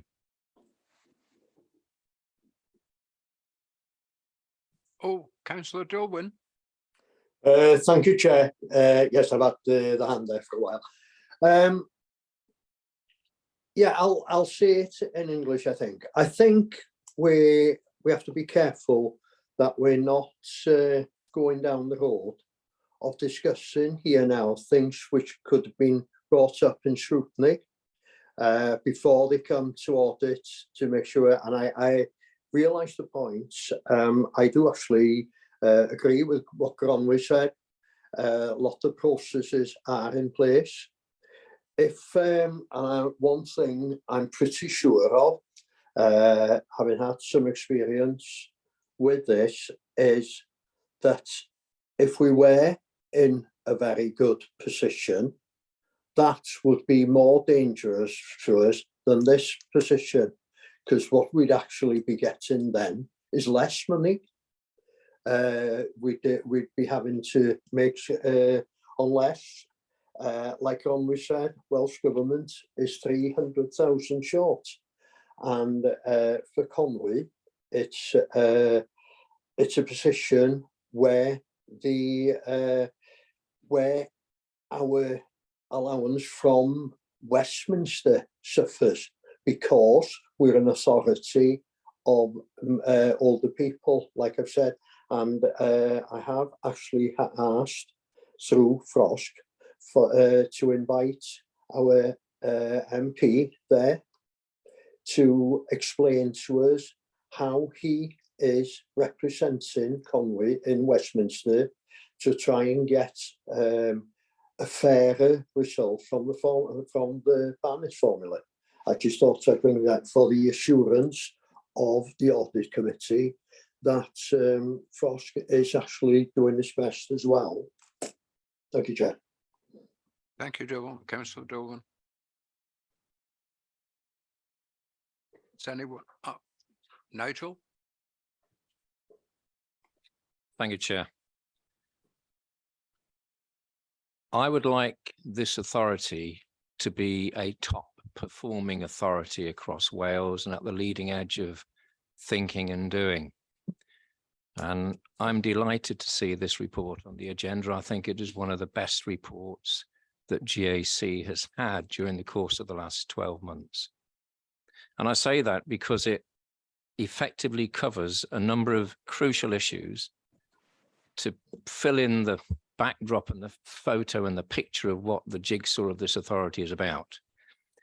And I'm mindful also of the leader's supportive comments in section 5.1 of the report, which identifies with it. One of the reasons why I think we're at a point where Conwy can really move towards that top performing role reflects the changes in leadership following the election, changes in staffing following appointments. And I think usefully the peer review itself provides some pretty good fuel to allow us to move forward as an authority. It's not the first peer review this authority has had. In 2003, there was a peer review of how this authority performed, which included various financial and other challenges. And my issue would be on how the peer review currently is used, is to ensure that it is used widely and openly across both members and staff, so that all are aware of the contents and the opportunity, as well as the challenges presented by that. The peer review in 2003 was presented to a full meeting of council and staff. It allowed Q&A sessions on it. The downside on it was that there was no subsequent follow-up in terms of checking progress against the actions. So in terms of the Conwy response to the peer review here, what I would be hoping for is some detailed follow-up and continuous liaison with the peer review team that allows progress to be made and formally reported over the next 6 to 12 to 18 months at both political and officer level. I think that the statements now that are coming through, for example, in relation to the level of reserves, it's the first time I believe we've arrived at a policy about what we want to do on reserves. And I think if you, would just be helpful, Amanda, if you confirm whether there's any sit for guidance or similar to the percentage of the net revenue budget that is ideal for an authority of this size to have as reserves, because that I think is a crucial issue, and the timeline against which we anticipate we ought to arrive at that net figure of 5%. Within the context of the report, medium-term financial planning is a bit of a movable feast. At the moment, I believe it's too short. It's still in the short term. You need at least to get it to 5 years in terms of operational medium-term financing. And we know in terms of other housing and related plans that you talk about 25, 35, 45-year forward planning. So I think there needs to be a greater emphasis on getting to that medium-term context within which members can then arrive at the key political decisions which they need to make as politicians in terms of levels of increase on council tax, allocation to services and similar. The other concern I would have is that the percentage of the revenue budget currently allocated towards supporting the capital programme, I believe, is around 4.69% or 12 million. And that's intended to move forward to 6.94% or 21 million in the next 3 or 4 financial years. That's a huge hit on an authority that is already significantly under pressure. And it is vital that the capital programme review which you're undertaking needs to have regard to the impact of revenue consequences. And I think we may not have been rigorous and robust enough in that assessment when looking at historical capital programming within the authority. And as part of the service review, we say we're not tough enough in terms of some of the decisions about growth. We've certainly, in my view, not been tough enough in looking at the revenue consequences of capital investment. It's an easy one to do. It might upset a few people. It might get a bit of blood on the carpet politically. But at the same time, it's absolutely essential that the business processes of this authority are robust and able to withstand that scrutiny and that challenge in order to make the best of that which we have. The other thing that's missing from my perspective in this overall sort of view is, I raised at the annual governance statement review last meeting that there were 3 critical things facing the authority. In my view, one was the overall financial context and resourcing that we do or don't have. If we don't have enough finance and resource, we go bust. Yeah. And that's fundamental, but is not coming through in terms of some of the corporate documentation as strongly or as crucially as it might do. The second is the huge challenge at both member and officer level about how best to manage the allocation to services, what we do, what we don't do, in terms of meeting that budgetary context. And the third behind that is workforce planning, our recruitment and retention. We have real pinch points within this authority about potential service impacts of our ability to retain and recruit staff. We are not unusual. There are those issues across the rest of Wales, but we need to have a process whereby those priorities are very clearly central to our thinking and doing when it comes to anything corporately. We have, in the nicest possible way, a series of lovely motherhood and apple pie statements on various reports that we see. They are meaningless unless we have a viable council and take really difficult, tough decisions in the right way. And I think going forward, what this report does for the first time is actually provide within the GAC context to allow us to prioritize that which we're doing in GAC at the right time and in the right way.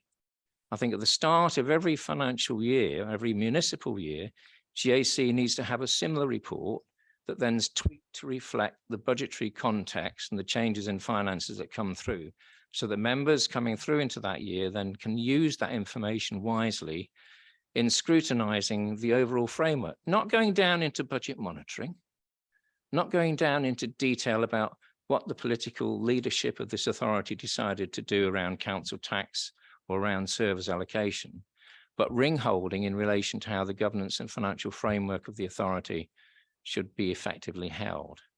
And I think that way, this is why this is such a really good report, because within here are the nuggets of us capturing that position and the nuggets that will ultimately lead to us performing at a level significantly higher than most of the rest of the authorities in Wales. And that, I believe, should be our aspiration within GAC, and also supportive in terms of the leadership of the council. Thank you, Chair. Thank you, Nigel. Thank you. Touch that again. Sorry. Yeah. So I think I'll just come back on. I think some of the points you're making were I guess, general observations, but just in terms of some of the specific points. I think in terms of the peer review, you know, just to confirm. Whilst our response to the peer review will be considered by the Finance and Resources Committee, the peer review report has been made available to all members of the authority to ensure that they're fully cited on the findings and the actions that will be taken. And certainly I anticipate, notwithstanding what I said at the beginning about the it being properly determined where, I'm absolutely sure that the action plan will be monitored, and I guess really just in the wider point, I guess, of those points you were making at the end, I think actually responding to the action plan of responding to the recommendations of the peer review address fundamentally some of those points, because clearly the key things that we need to do, which were highlighted in the peer review report, and which I think, you know, it's fair to say we'd already highlighted ourselves anyway and was starting the journey on, is, you know, that real clarity around, you know, notwithstanding our corporate plan sets out our priorities and our ambition as an authority, but clearly how the emphasis of where we deliver that and the speed at which we deliver different aspects of that, it obviously is then contingent upon our financial circumstances. And so work is planned now to ensure that we are clear about our priorities within our priorities, if you put it that way, and also then to develop more clearly a transformational program, really, which will help move us from where we are now to being in a financially viable position, using our resources to best effect to deliver the best services we can as an authority. So responding to those recommendations in the peer review will, I think, very much help us move towards that. And I think that there is absolute recognition by all, that the authority as a whole has got some very tough decisions to take. In terms of reserves, as you say, it's the first time that we've articulated and got member support for a desired level of reserves. SIPFA don't issue any indicative percentage about what they believe it is. It's the guidance effectively clearly says it's for the chief financial officer to make an assessment of what they believe is appropriate. Having said that, I think historically, I think SIPFA did suggest around 5%, which I guess is partly why I have gone for that. And also, I'm aware lots of other authorities are using a similar level. In terms of our getting there, that's a little bit more tricky, and I think we certainly need to plan to try and build up our reserves over time. But I think it would be unrealistic to try and do that in a single jump. And I think in the current climate, and certainly with the potential outlook for 24-25, we'll be doing very well, I think, to even stay where we are, never mind grow them. But nonetheless, I think we do need to have that ambition about how and under what method we will build our reserves position once we get through this very challenging next year. I absolutely agree with you about the capital programme. I think, unfortunately, I am sure decisions were taken in good faith about our capital programme in the past, but they were predicated on very low interest rates, and unfortunately, we're now living with the consequences of the exposure to interest rates, which is impacting us now, and we can't do anything about it ultimately because the capital of the past has already been spent. Hence why I'm very keen for us to now reassess. And in fairness, members had already reassessed the affordability of our capital programme last year in light of the increase in interest rates. But there is a need very much to do that. And I think we have to be very realistic as an authority about what we can afford through our capital programme going forward, and again, it has to be focused around the key priorities for the council ultimately, because we're no longer in the days where we can afford everything we fancy. We're only going to be able to afford our absolute priorities. So certainly that's very much the case. And then I mean, I'm more than happy obviously to bring similar reports through to the Governance and Audit Committee. I think notwithstanding our discussions, I think I myself was aware there was a gap, I guess, in that oversight of bringing all those various bits together for the Audit Committee, because I think at the moment, or sort of historically, I guess, as such, what the Audit Committee was seeing were obviously the annual accounts, and then ad hoc pieces of audit work that pertain to finance systems and so on and so forth, but nothing which in a way brought that all together. So I absolutely recognise that gap was there, and hence why we brought this report. So yeah, more than happy, and obviously intend to continue to bring something similar and suitable reports and updates as appropriate to the committee. Thank you. Thank you, Amanda. Councillor Paul. Can I just come back on one point? I'm certainly not willing, having been through the budget process last year, to have this aspect of good faith. And what I'm saying about that is there were proposals brought forward for cuts and savings, which we voted on, but they weren't, I don't think, legitimate. And I would like to see, when cuts and savings are brought forward in this budget process, that our actual audit department looks at them to see if they're realistic. And I think if the audit department had looked at that, they would have probably said to us, well, you'll get this amount of savings this year, you'll get that amount the next year and that amount the following year. Because the reality is cuts and savings have been made. Some departments have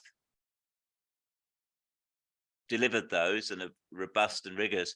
In other areas, that has not happened.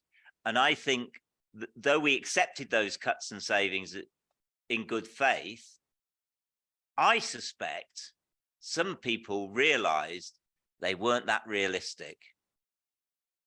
Because when I've looked at some of the fine detail of that, there was no way we were going to save that money on that item within this financial year.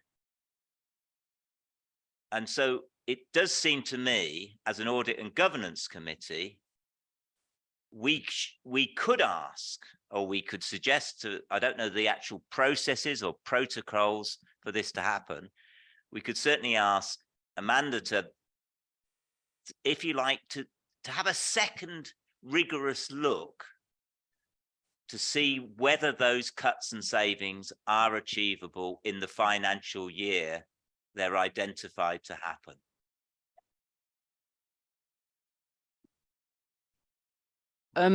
Yeah, I think absolutely, Councillor Paul. In the absence of all of this, Gareth and I have reflected on last year's processes, and we recognise, in the same way that you're recognising, that we need, and I don't think it's just us. I think in the processes of reflecting back on how last year's budget went, and the very challenging time that was, we've reflected on a whole host of things to seek to improve our arrangements for this year. So, for an example, we've started the budget working groups right from the offset of this financial year, rather than waiting until the autumn. There's a whole host of things. We've reviewed and updated the templates that services need to fill in to ensure that they're appropriately financially focused, that they're not just pages and pages and pages of repetition and unnecessary detail. And another reflection is, as you say, that I certainly would want to make sure that I ensure that the accountants have appropriately challenged and questioned the proposals that are coming forward, to assess them, that they're properly costed, that they're realistic, etc., etc. So I don't feel the need to ask audit, say, to get involved as an extra layer in that process, because I'm confident in my own self-reflection that I will be putting arrangements in place within the finance team to make sure that we're addressing some of those learnings from last year.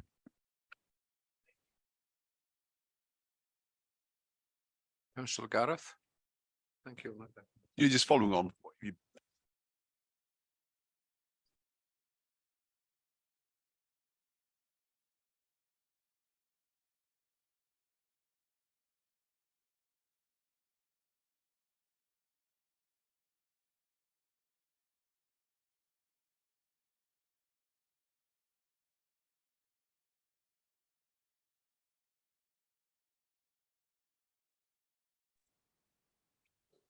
So can't hear what Gareth's saying, sorry.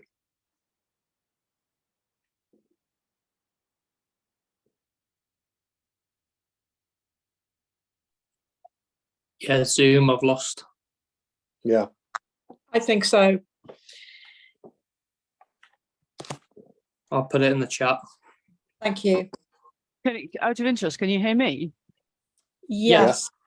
Okay, it's a little bit strange because Councillor Gareth's microphone is illuminated. He's we try that moving one? to a different microphone. There we go, that's working. Okay, well, yeah.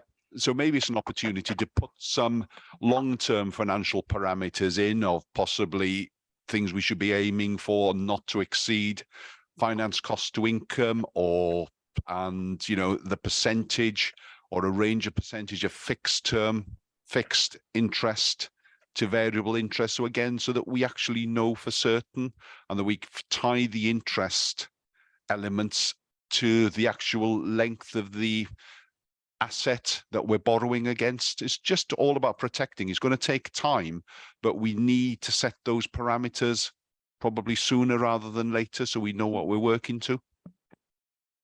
Yeah, I totally agree with you, Councillor Gareth, and certainly that's something that we're looking to address. I think, as I say, you know, probably in you know, a few years ago, interest rates had been so low for so long. I think it became a bit of an expectation of it being the norm, and obviously we're no longer in those times, which is why we, as you say, rightly have got to start looking in much more detail around being much clearer about what our debt ratios are and all that kind of stuff. So totally agree with you, and as I say, Gareth and I are working to make sure that we're setting those kind of parameters, and as you say, having that ambition or timeline, rather ambition, set out for reserves.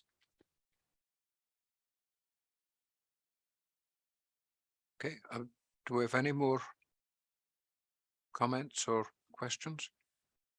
No. Okay, so on this particular item, we're being asked to note the financial management and stewardship arrangements in place, to take assurance from the previous internal audit work of which we've had sight, and to note the current work being undertaken to respond to the financial pressures in the current year. And I think Sally has noted the various suggestions, and we'll pick up your points, Nigel, on what was missing. I have a note here as well. And thank you very much, Amanda. So can I ask for a proposer? Nigel? Yeah, I'll propose it. I'll propose second. Dilwyn, thank you Yeah, very second. much. And can I ask for a show of hands, please? Thank you. That's unanimous, I think, Sally. Thank you very much. Wow. So now we are to move back to item 7, but perhaps can I suggest we have a 5-minute comfort break, please, before we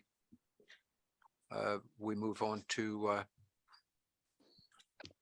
Chairman, can I offer my apologies as well? I'm going to have to leave the meeting now because of another commitment. Apologies. And Chair, I'm in the same situation. If you'll accept my apologies, I'm going to have to leave in about 5 minutes now as well. So, okay. Sorry. Thank you, Councillor Dolan. Thank you, Councillor Paul.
think we're.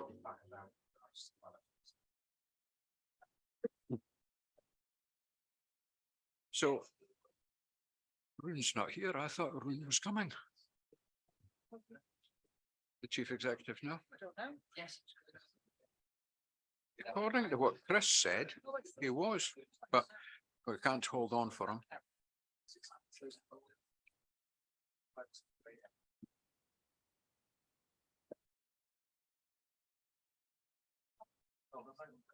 We've got 1, 2, 3, 4, 5, 6, 7. Sorry? Yeah, I knew that. Yeah. 1, 2, 3, 4, 5, 6, 7. They've had longer than 5 minutes. Yeah, yeah.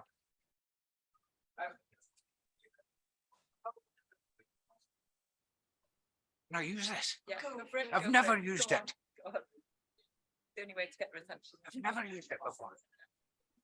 Chair, will Can we, I'm- Chair, it's Michael. Will we stay corporate? I'm going to have to leave in about 10, 15 minutes to get to work. Okay. Thanks for letting us know. Will we still be corporate? Yep. Yes. Yeah, okay, I'll stay on as long as I can, Chair. Okay, thank you. Right, can we make a start again, please? And we're now on to what was agenda item 7, to consider a report by the chief executive on the corporate plan, annual report and self-assessment.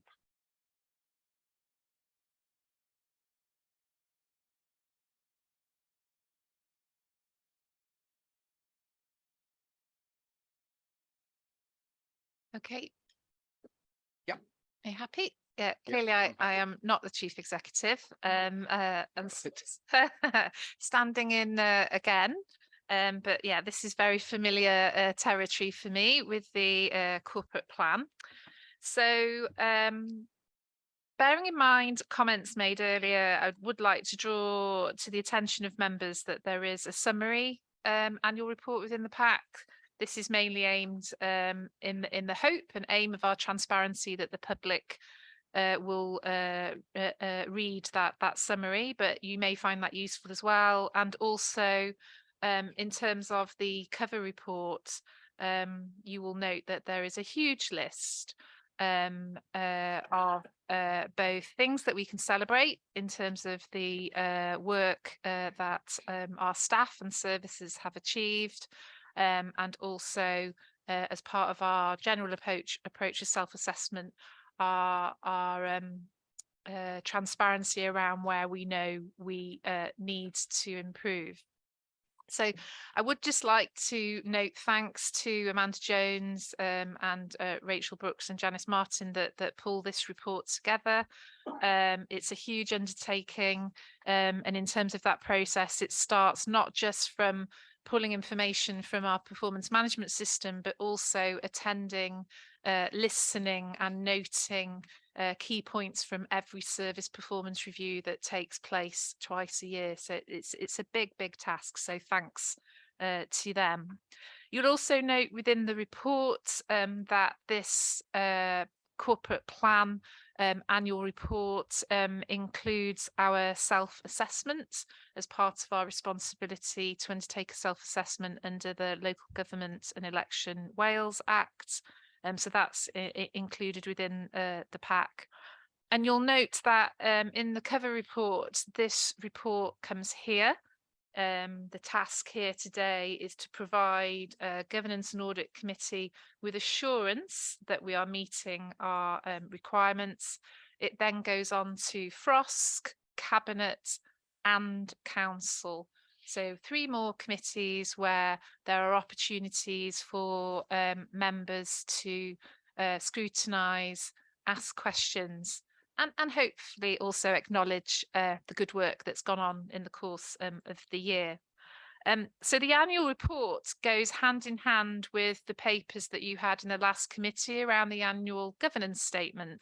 Between the 2 of them, as that jigsaw, it gives clear oversight and assurance to the committee about our processes of monitoring, self-assessing, making improvements, and generally keeping that oversight over both our corporate objectives, service plans, corporate risks, engagement feedback, budget analysis, and also workforce and staff engagements.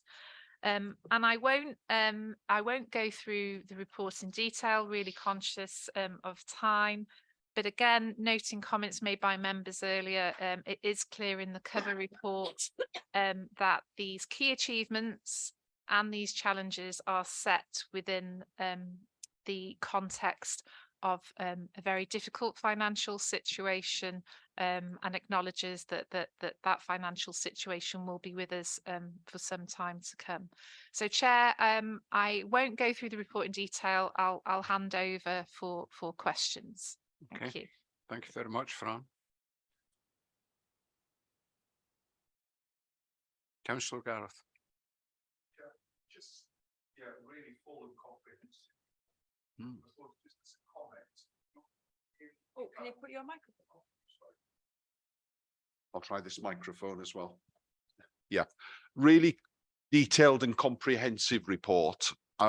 Just as a comment, I'd just like to say, don't really pick up, there's loads and loads of good things and loads of positives there. Don't really pick up from it some of the problems that we've been discussing earlier about the difficult shortfall in the budgets and the stresses and strains on some of the services and things. And just as a really small thing that I picked up on is the mandatory training, which still isn't at 100%. And to me, that's almost like a non-negotiable. Is it a data collection issue, or is it a fact that all staff aren't doing the mandatory training? And probably a similar thing with the cyber security completion, because to me, my background is if it's mandatory, the clue's in the word, everybody has to do it on time. And there are strict management checks and measures to make sure that all mandatory training is actually done, unless people are off ill or whatever, and they're actually taken out to the figures. Yeah, thanks, Councillor Gareth. Yeah, in terms of your first point, on page 297, under the section 3.9.2, we have tried to highlight the financial position, the sustainability of social care, the key risks, and in particular referenced in that how they cross-reference to our corporate risk register. But yeah, I appreciate it's a big document, isn't it? And in that respect, I guess it's a fair few pages in, but it is there. You're right in terms of mandatory training. That is an area for improvement. It has been for some time. We've in the past, a colleague of mine has brought a due diligence report through scrutiny to try and ascertain what's going on there. We have put within the main body of the annual report some context as to where we are mid-year, and we're confident we're on the right trajectory. It's improved significantly. We do regular monitoring reports to heads of service to flag where compliance isn't up to the standard that we expect. It is in the context, certainly for the majority of our staff who've been here for a few years, that they have done that training and are actually on the loop of refresher training. However, the stat within the report is about new starters, and that is something that we do need to push up. What we've been doing recently is a lot of data cleansing, particularly in relation to schools, where that seems to be an area where we need to make improvement. But again, I want to assure the committee that doesn't mean that we've got staff in schools that aren't aware of their safeguarding responsibilities. They do that as part of their wider training in schools. It's specifically their compliance with this online module. In terms of cyber resilience, that's a kind of newer mandatory training, so we would expect that to take time to get the figures up. had a conversation actually with colleagues recently. I think one of the things we need to stress to people there, and it comes back to capacity, is that when you go on to do that mandatory training, there are 12 modules. So, and I've been guilty of this. You start it in all good faith, do a couple, and then life and work gets in the way. So we are suggesting that better comms goes on about that whilst the first few modules take a bit of time, the rest of them are quite quick. So almost don't give up. Yeah, we need to get there. It is one of our more significant risks, and we know in terms of cyber resilience that the main area where people are able to get through our protection is human error. So it's important that we push that up. And again, we're looking at the comms on mandatory training for cyber resilience as well. Yeah, sometimes it's a cultural thing. If the culture is that, yeah, mandatory, yes, it can afford to slip, or the culture is mandatory is actually mandatory, and it all it's all comes down. Yeah, there's the individuals, but all the different levels of management need to have that buy-in and need to be monitoring it. Absolutely. And I think it is there, like I said, there's regular reports going out, and they get interrogated. They go to heads of service for them to look at them. I think the really key point is that we need to make sure those new starters are doing them in sort of the first, well, not even months, couple of weeks, because as we all know, it's a challenge, isn't it? You're learning a new job, you're learning a new organization, and then we're saying, but as well as that, we want you to squeeze in all this training. So it's just making sure that line managers, as part of staff's induction program, and there is a requirement for every service to have an induction program for new starters, that they build in that protected time to let them sit down and get on with it if they are office-based staff. And obviously in terms of the majority of our staff who are actually not sitting at a desk, it's using those toolbox talks and different ways of making sure that they get the oversight, particularly in relation to safeguarding, because they are the eyes and ears of the authority in many respects.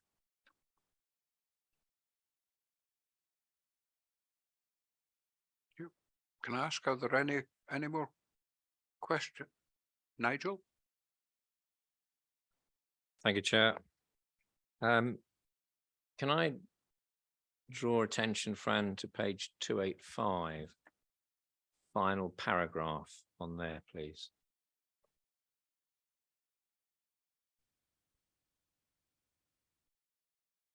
Well, that's a paragraph that commences the strength of our officer and member relationships are built on a shared commitment to deliver for the people of Conwy. It goes on then to talk about the challenges and how we all have the residents of Conwy at the heart of everything we do. Now, I think there's a fundamental problem that community engagement is not just about within Conwy, it's not just about residents. There's fundamentally a need to ensure we have effective community engagement with businesses in the authority. There is an undercooked, I use that word advisedly, approach to link businesses either at an overall umbrella level or an individual level into the work of this council. I found very little evidence of any mention of businesses throughout this document, other than on some specific town regeneration links. So I think we could do better. But the tenor of the document suggests that businesses are not important, because it's coming across as being we're really focused on the people who live here rather than the businesses that work here and provide opportunities and stuff. So it might be something that you need to look at in terms of presentation. And it's certainly something that I've raised elsewhere in previous meetings of this Governance and Audit Committee that needs to be addressed properly by the authority. That's not something that needs to be addressed for the annual report, but it is something that I shall continue to push at in the coming months. Now, can I go then to page 374?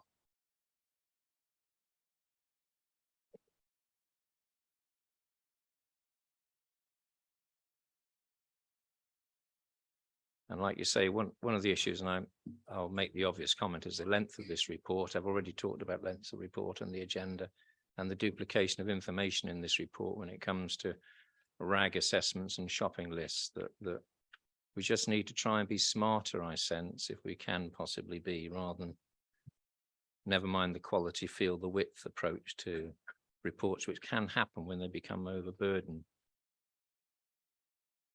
So page 374 talks about staff and elected member engagement.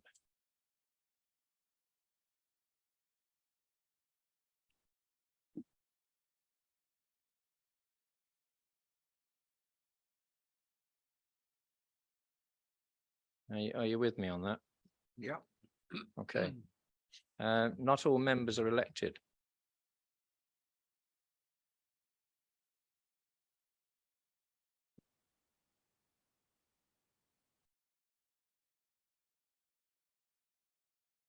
Is that an issue?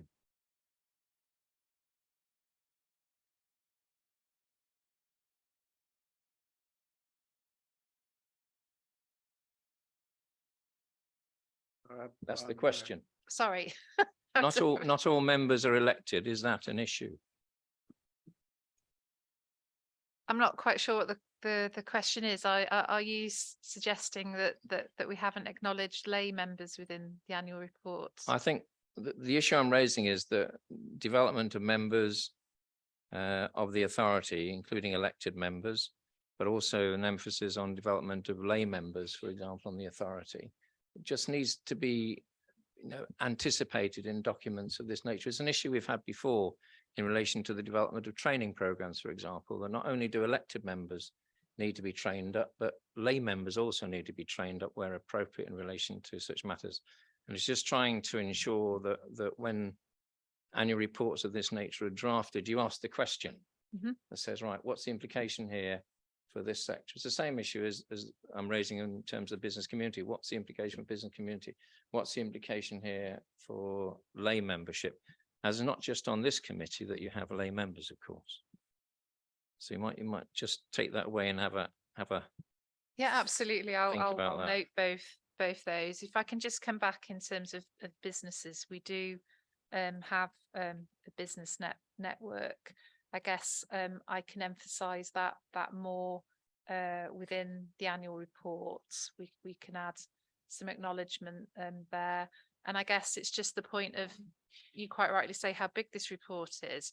It has to be taken in the context of wider strategies. So certainly within our community engagement strategy, and as part of our development of the corporate plan, businesses via the business forum are very much noted as key stakeholders. But I'll relook at the wording there. In the past, we have referred to people who live, work and visit the county. So perhaps I can do some tweaking on the wording there just to wider a wider acknowledgement than residents. Yeah. Through Chair, it can be a subconscious thing. I mean, that this when you're looking at drafting of such reports, if you get too focused and motivated by a particular core that you pick up on it, you can miss. It's not a deliberate necessarily omission, but I suppose you just got to ask yourself each time when drafting those documents. Okay, thank you, Chair. Thank you, Rachel. Does anyone have any other input, comments, questions? Michael's gone now as well. Okay, but before we look for a proposer and seconder on this, that we have been asked to confirm that we have been provided with assurance that the council has demonstrated it is meeting performance management requirements as outlined in the Local Government and Election Wales Act 2021. And certainly I would like to acknowledge the obvious vast amount of work that's gone into this. It's a very large report, and there's an incredible amount of good achievements noted in there. But it is a challenge to get through it all.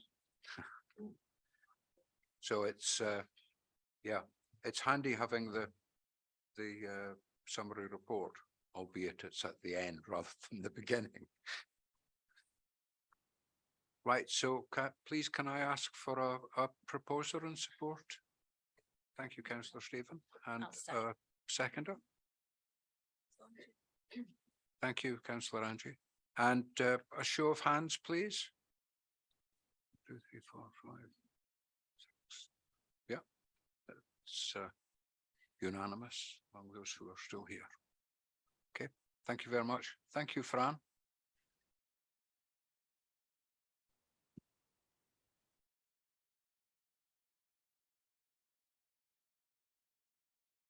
So now, please, can we move on to item number 9A, which is the draft annual finance and governance report and the Treasury management update, which is the second part of this item. Over to you, Gareth and team. No, thank you, Chair. We'll do them as 2 items if that's okay. So take any questions on the accounts first, and then move on to the Treasury. Yeah, I think the Chair mentioned earlier in the meeting that this was something when I came into the organisation that I felt was a bit of a gap in terms of the information that was coming to this committee. There was I think the first report I presented was the 21-22 final accounts, which would have been the first time that you'd seen those accounts. So I think that was a gap that I identified and wanted to address, and that's what in the main this first report brings you today. So it's the draft accounts. Also conscious that I'm probably a significant net contributor to the size of your agenda today, so apologies for that, but I do think it's an important thing that you have early sight of.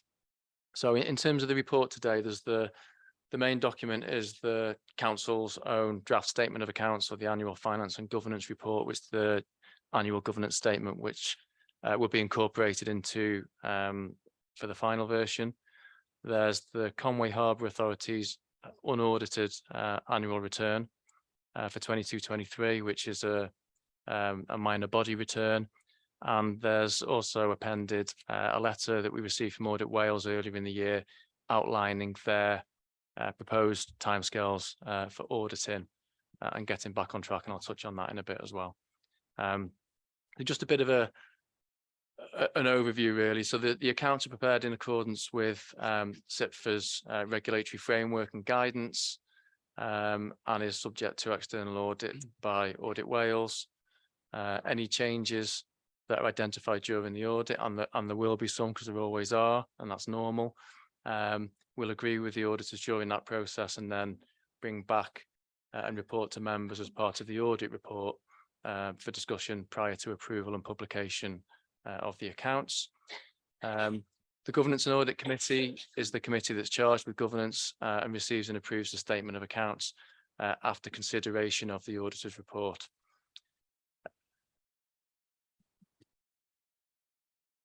At the moment, we're anticipating that members will be asked to formally approve the accounts in the annual return at the end of the audit, which we're expecting now is not going to be until, I think there's a meeting on the 12th of February 2024.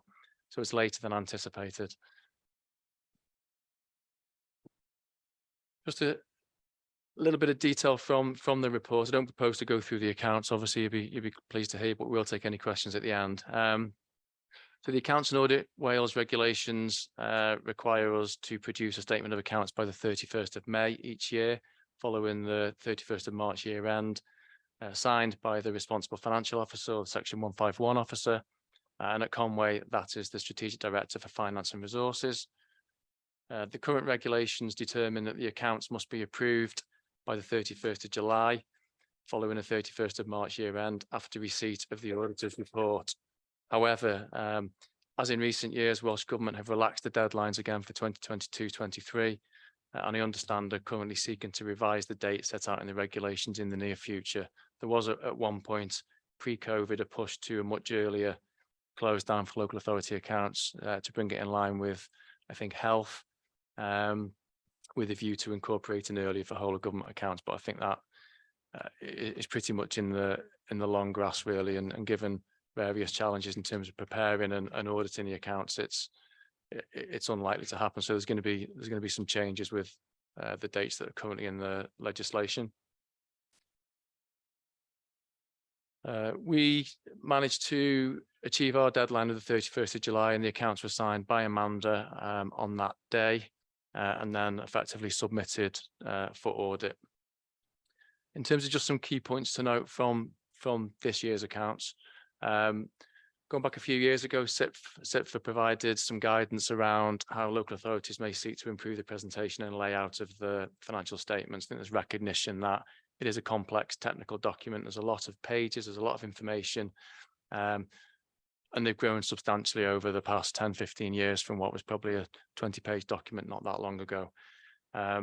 So SIPFA did this piece of work where they were trying to encourage authorities in conjunction with auditors to streamline, remove some of the notes that maybe weren't as important in disclosure note format to be in as some of the others, to make the, I guess, the key elements that were in the accounts come to the fore a little bit more than maybe was the case. So we've done that for this year. I think there's probably about 4 or 5 notes that we've taken out. Things like assets held for sale, intangible assets, some of the unusable reserves. So the information is in the accounts in the sense that it's in the balance sheet, but there is no disclosure note to support that because the values were acceptably below materiality. And I think that's a piece of work that we probably need to continue and look at again, as well as maybe some of the narrative in there, and maybe strip back some of those elements and trying to, I guess, improve the focus and readability of the report. One area that has had a lot of focus for a number of reasons that everyone will be aware of is asset revaluations.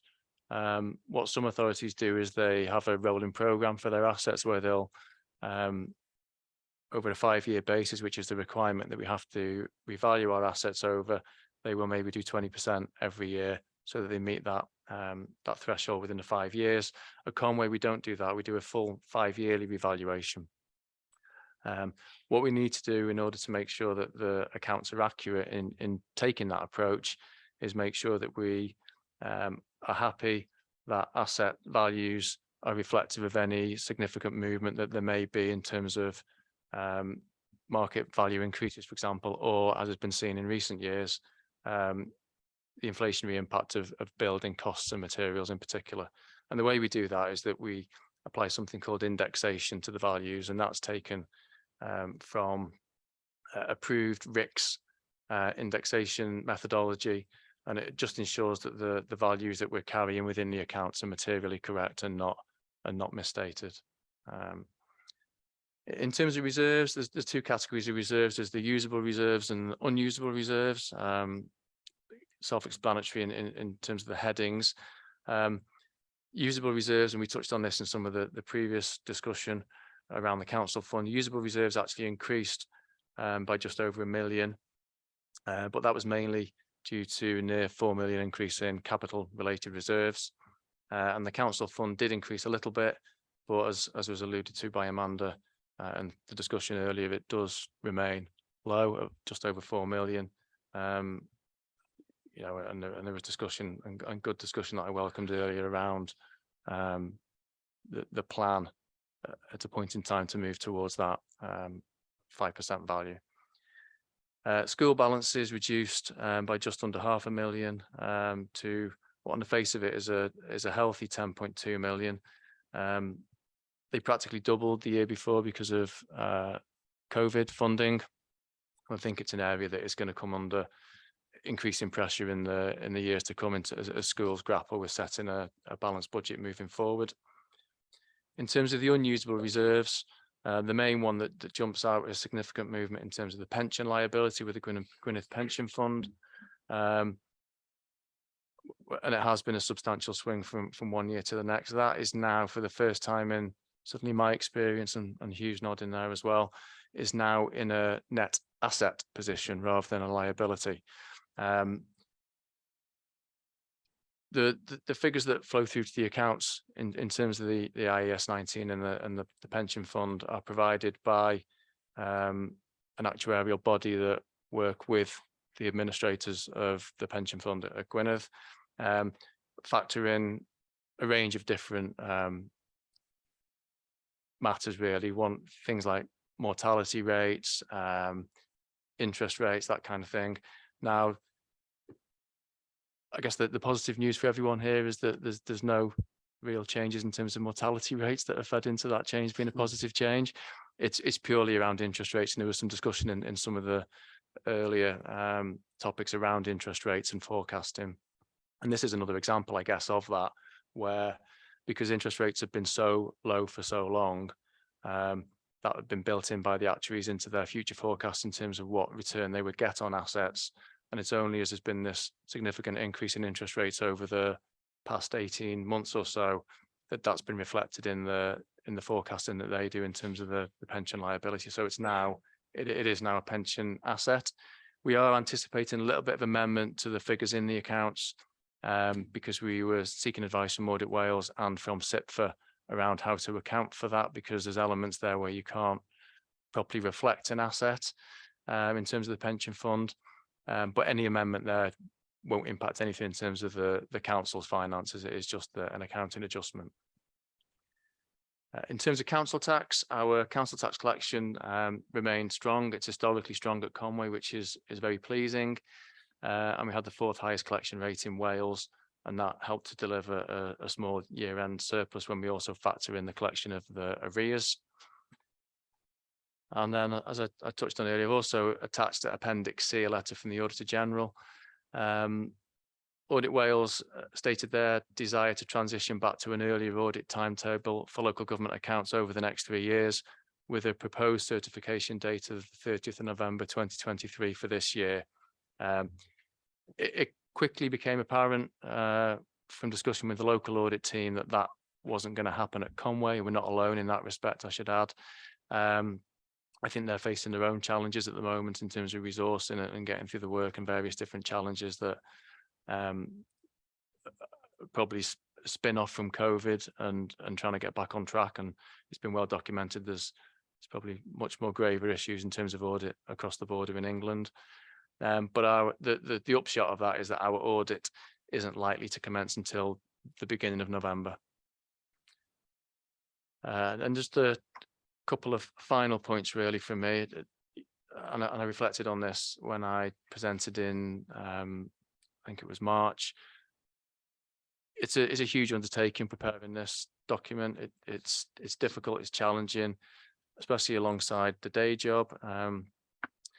And the bulk of the work is undertaken by Hugh and Ewan, who are sat next to me here, as well as the wider finance team. So I'll, at this point, I guess, extend my thanks to everyone there, whilst noting that they are a pre-audited version of the accounts. And then before I do take any questions, just conscious of the agenda size today and the difficulty that it can present in terms of getting through and understanding this document, as well as a number of members have left the meeting now.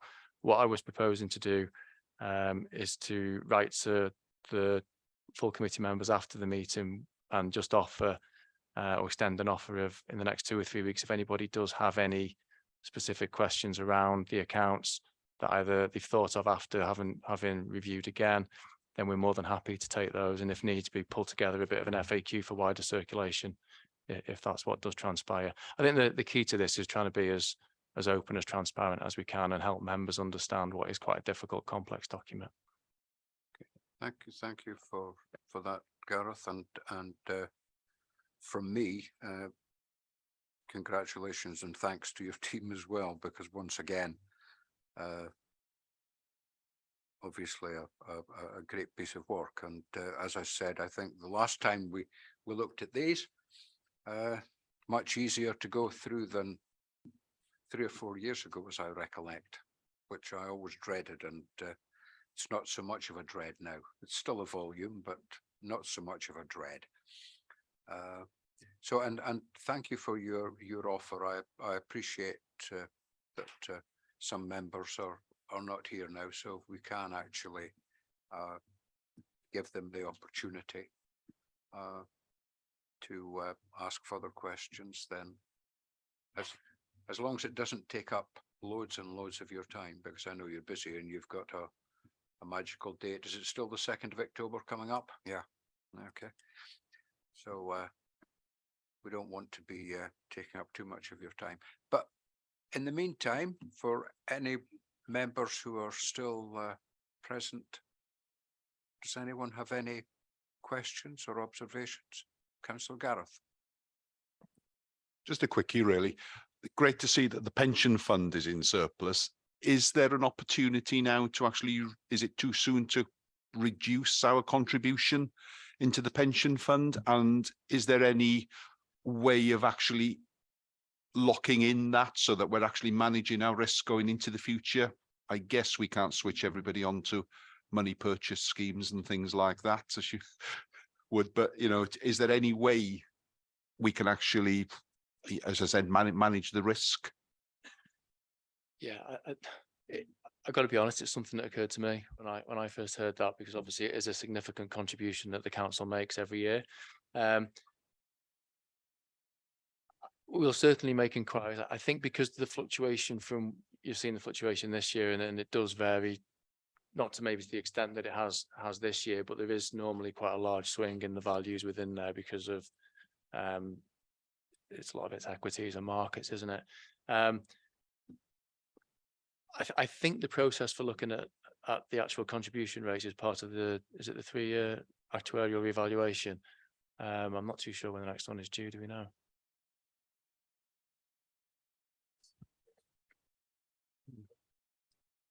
The actuarial valuation was last September. Yeah, so I'm not asking for specifics, I'm just saying, within a new process, but it is something that I thought of that. You're clearly thinking about it, so it's just an opportunity to work. Yeah, because I know the Clewy pension fund, some of the authorities there did benefit from having some additional windfall, which helped them with their budgets. Makes a massive difference if you can get it right, doesn't it? Yeah.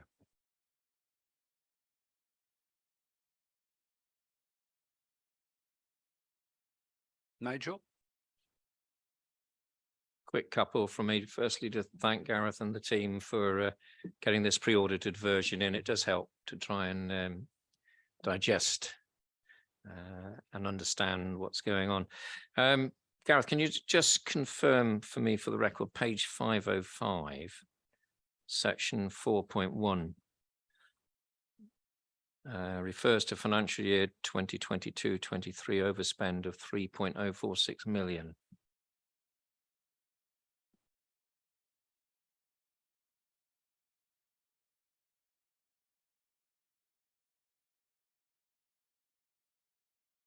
Yeah, we got it there. Can you just confirm for me how that overspend was funded?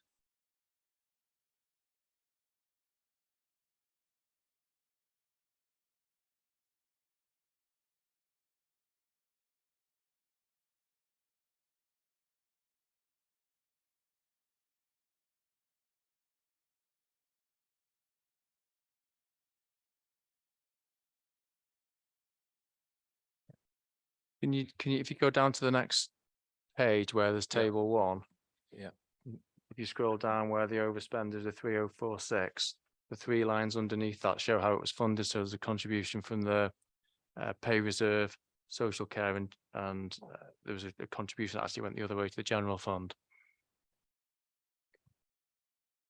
So the contribution went the other way? The general fund did, yeah.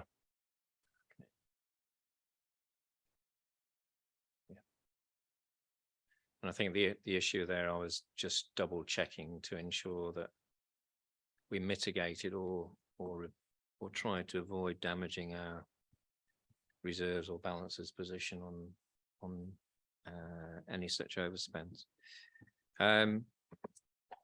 Second couple of questions were probably more Audit Wales questions. Have we got an Audit Wales? No, they've gone. Oh yes, sorry. I'm still around, Chair. I'm not overly involved with the financial audit side, but I can help as much as I can, and any questions I can't answer, I'll take back.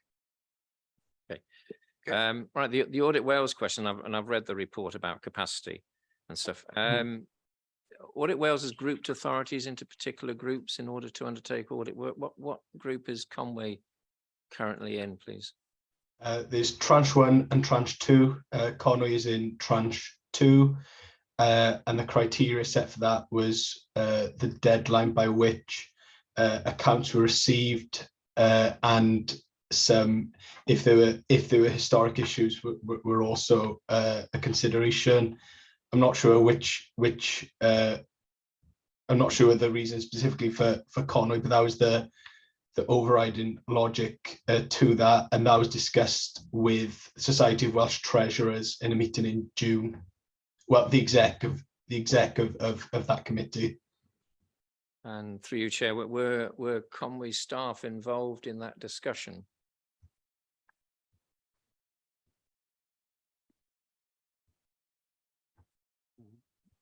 Did you get that question? No, sorry, I didn't. Yep. And through you, Chair, were Conway staff involved in that discussion in the allocation of Conway to Tier 2 group? Not as far as I was aware. Or I'm aware. Gareth? Not in terms of the society. Well, I wasn't at the Society of Welsh Treasurers meeting that's being referred to. I'm not sure whether Amanda was, but we have had discussion with Gareth Lucy, who's the audit manager on the financial audit side at Audit Wales, and made our views known, really, because ideally we did get our accounts in on time on the 31st of July this year, and there were no prior year issues, and there have been no significant prior year issues at Conway in terms of the audit for as long as Audit Wales have been auditing them. So yeah, we I think expressed our disappointment whilst understanding the challenges that they face, because it does, it does start to impact on, because it's a big undertaking, not just producing the accounts, but also going through an audit. There's a lot of queries, a lot of back and forth, a lot of clarification that's required.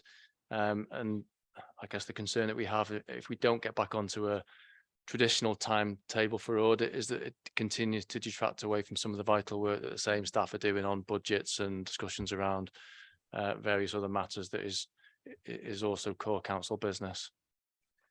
Yeah. And through you, Chair, the reason I raise this, and I'm very supportive of the Conway staff in relation to this, is that part of the expectation around Audit Wales on any audit is timeliness of audit.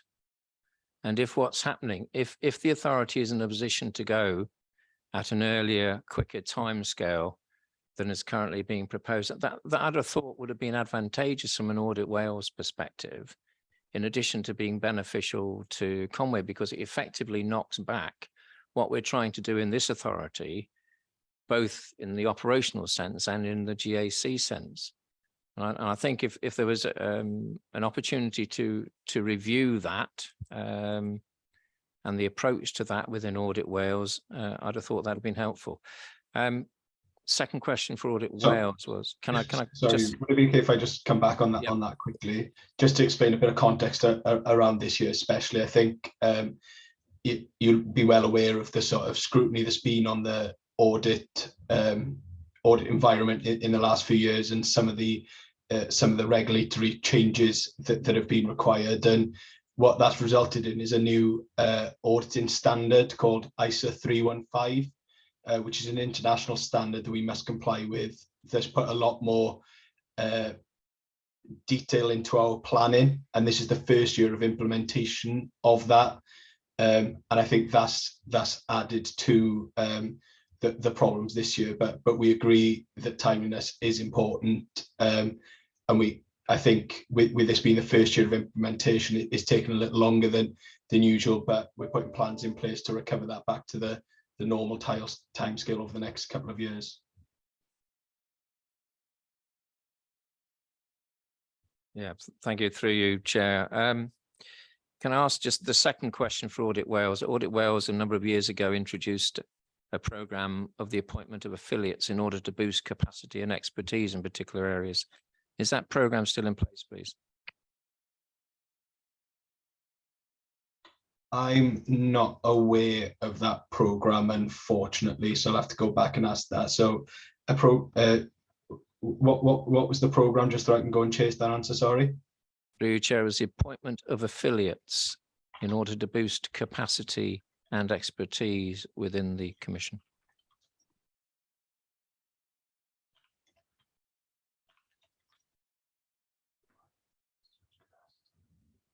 So to boost our own capacity.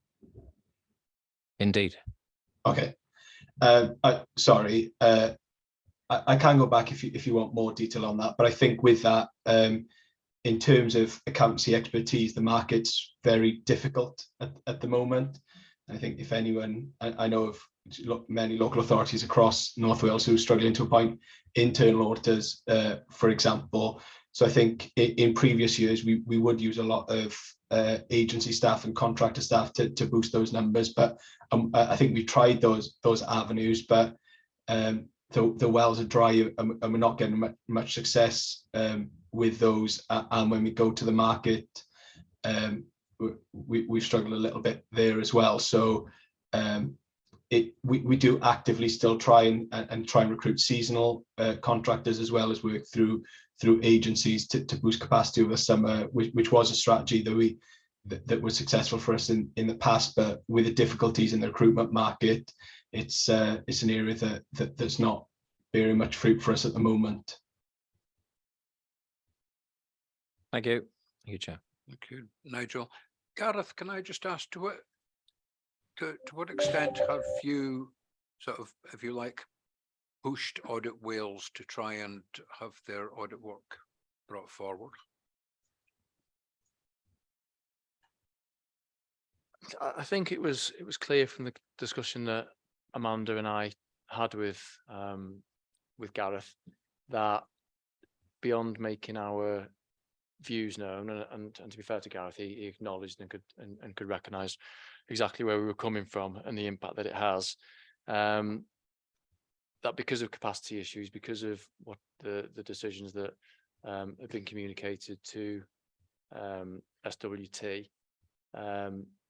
there was going to be limited scope for that to change. Now, whether it might be that they get through some of the earlier audits a little bit quicker than maybe envisaged, and it's October time, end of October maybe, but so it might come forward a little bit. But that's, I guess, there's also a risk that they hit issues on some of those audits, given that it's a new methodology that they're working to, and it gets pushed back further, and that is obviously a concern. Right. So you don't feel there's anything else that we can do? No.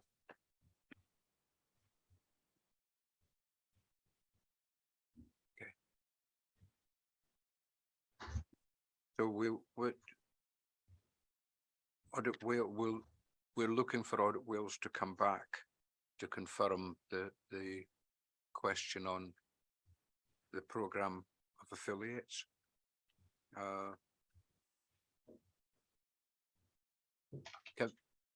Do you believe, Nigel, that we should actually, as a GAC, note our concern about the delay in the audit? It's a tricky one, Chair. I mean, I fully understand where Audit Wales are coming from, and they clearly have, in the same way as local authorities have, a major issue, I imagine, in terms of recruitment and retention of staff in the finance world at the moment. I think if we have made representations at officer level already, there's not much to be gained from beating Audit Wales around the head from a GAC level as well. The nicest possible way is just flagging that the decisions that come through from Audit Wales of this nature will have an impact at the local level. And I think it's not right for us to sit here and say nothing in that situation. I just think we can understand the decision by Audit Wales. We're not happy with it. We have to live with it and work with it. And if there's any opportunity for Audit Wales to nudge on ahead of schedule on anything, please seize it. Is the opportunity. We can note it in those terms in the minutes. Yeah. Okay. Thank you. Any more questions or?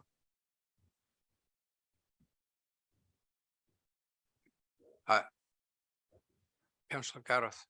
Sorry, just one quick question. We'd underpaid the VAT by 320 odd thousand on the leisure side of things and had to adjust it from reserves. Are we going to have to put a note in the accounts to account for that, Gareth, or is it something that'll just be dealt with in the normal run of things? Yeah, no, we won't need to specifically refer to it. We work to a materiality threshold that is give or take around about 4 million. So it would need to be, and that was when I was talking earlier about some of the notes that have been taken out. There were notes that assets held for sale might have been 1.1 million, 1.2 million. So it's on the balance sheet. It doesn't need a separate note. It's just adding more pages into an already detailed document. So unless we have to disclose something like that because of the value, or because it might be something that we call, is referred to as material by nature, so not material in value, but because of its significant importance and the interest that maybe readers of the accounts would have, it takes on a different tier of importance, if that makes sense. So things like officer remuneration is material by nature. So if there was something like that, then yes, we'd absolutely be required to do that, but not for what you're referring to in terms of that.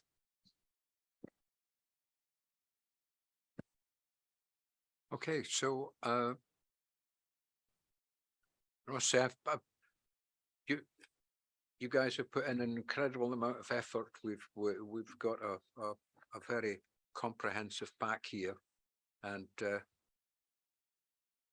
we've had the opportunity to go through in some detail. So I would hope that when you return on this subject, that we'll just be talking about what has changed since the last time we looked at this. So as a committee now, we have been asked to note the financial management and stewardship of, I'm looking at the wrong one, sorry. The Governance and Audit Committee notes the Council's draft statement of accounts, and that we note the unaudited Conway Harbour Authority annual return. And we have noted the letter received from the Auditor General for Wales. So following Gareth's presentation and the discussion, can I ask for a proposer? Thank you, Phil. Yeah. Seconder. Thank you, Angie. And a show of hands, please. And John. Yeah, it's unanimous again. Thank you very much. Thank you, Gareth and team. And we can now move on to the Treasury item. Yeah, thank you, Chair. Members will be fairly familiar now with this kind of report. This is the first time, though, we think we brought it in Q1, and that's a new requirement now, is to bring a quarterly report to this committee, just outlining and provided an update of the Treasury management activity undertaken in each quarter. So this relates to Q1 23-24, so the period 1st of April to the end of June. Just to give you a little bit of a recap, the Council's Treasury management strategy for 2023-24 was considered at a meeting of this committee in February and then approved by Council in early March. And in accordance with SIPFA's Treasury Management Code of Practice, this update sets out the activity for the first 3 months and includes an economic update and the usual background from our Treasury Management advisors, Arlene Close, and all of the detail is included in Appendix A.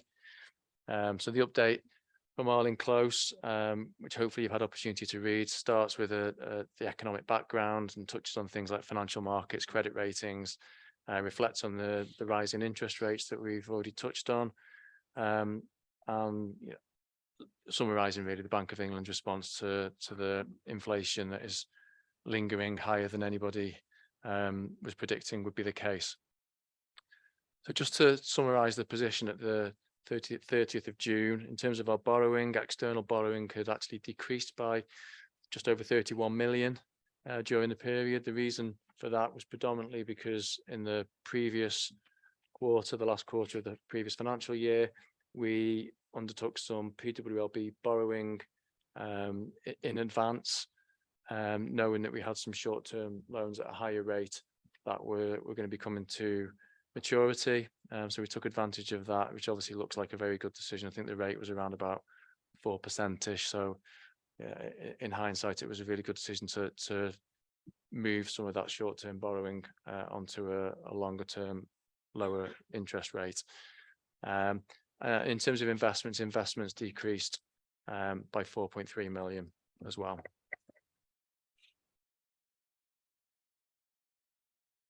Probably one other point to make in terms of the borrowing with it decreasing, what we tend to find is that it's not linear in terms of our treasury activity, as members will appreciate. So we get a lot of the grant funding that we receive comes in the early part of the year, and we're held on to that rather than spending it as services. We'll spend it on projects or capital programs. So we'll either invest that money or use it as an alternative to borrowing. So some short-term borrowing matured in the first quarter, and we didn't need to replace that because we had sufficient balances.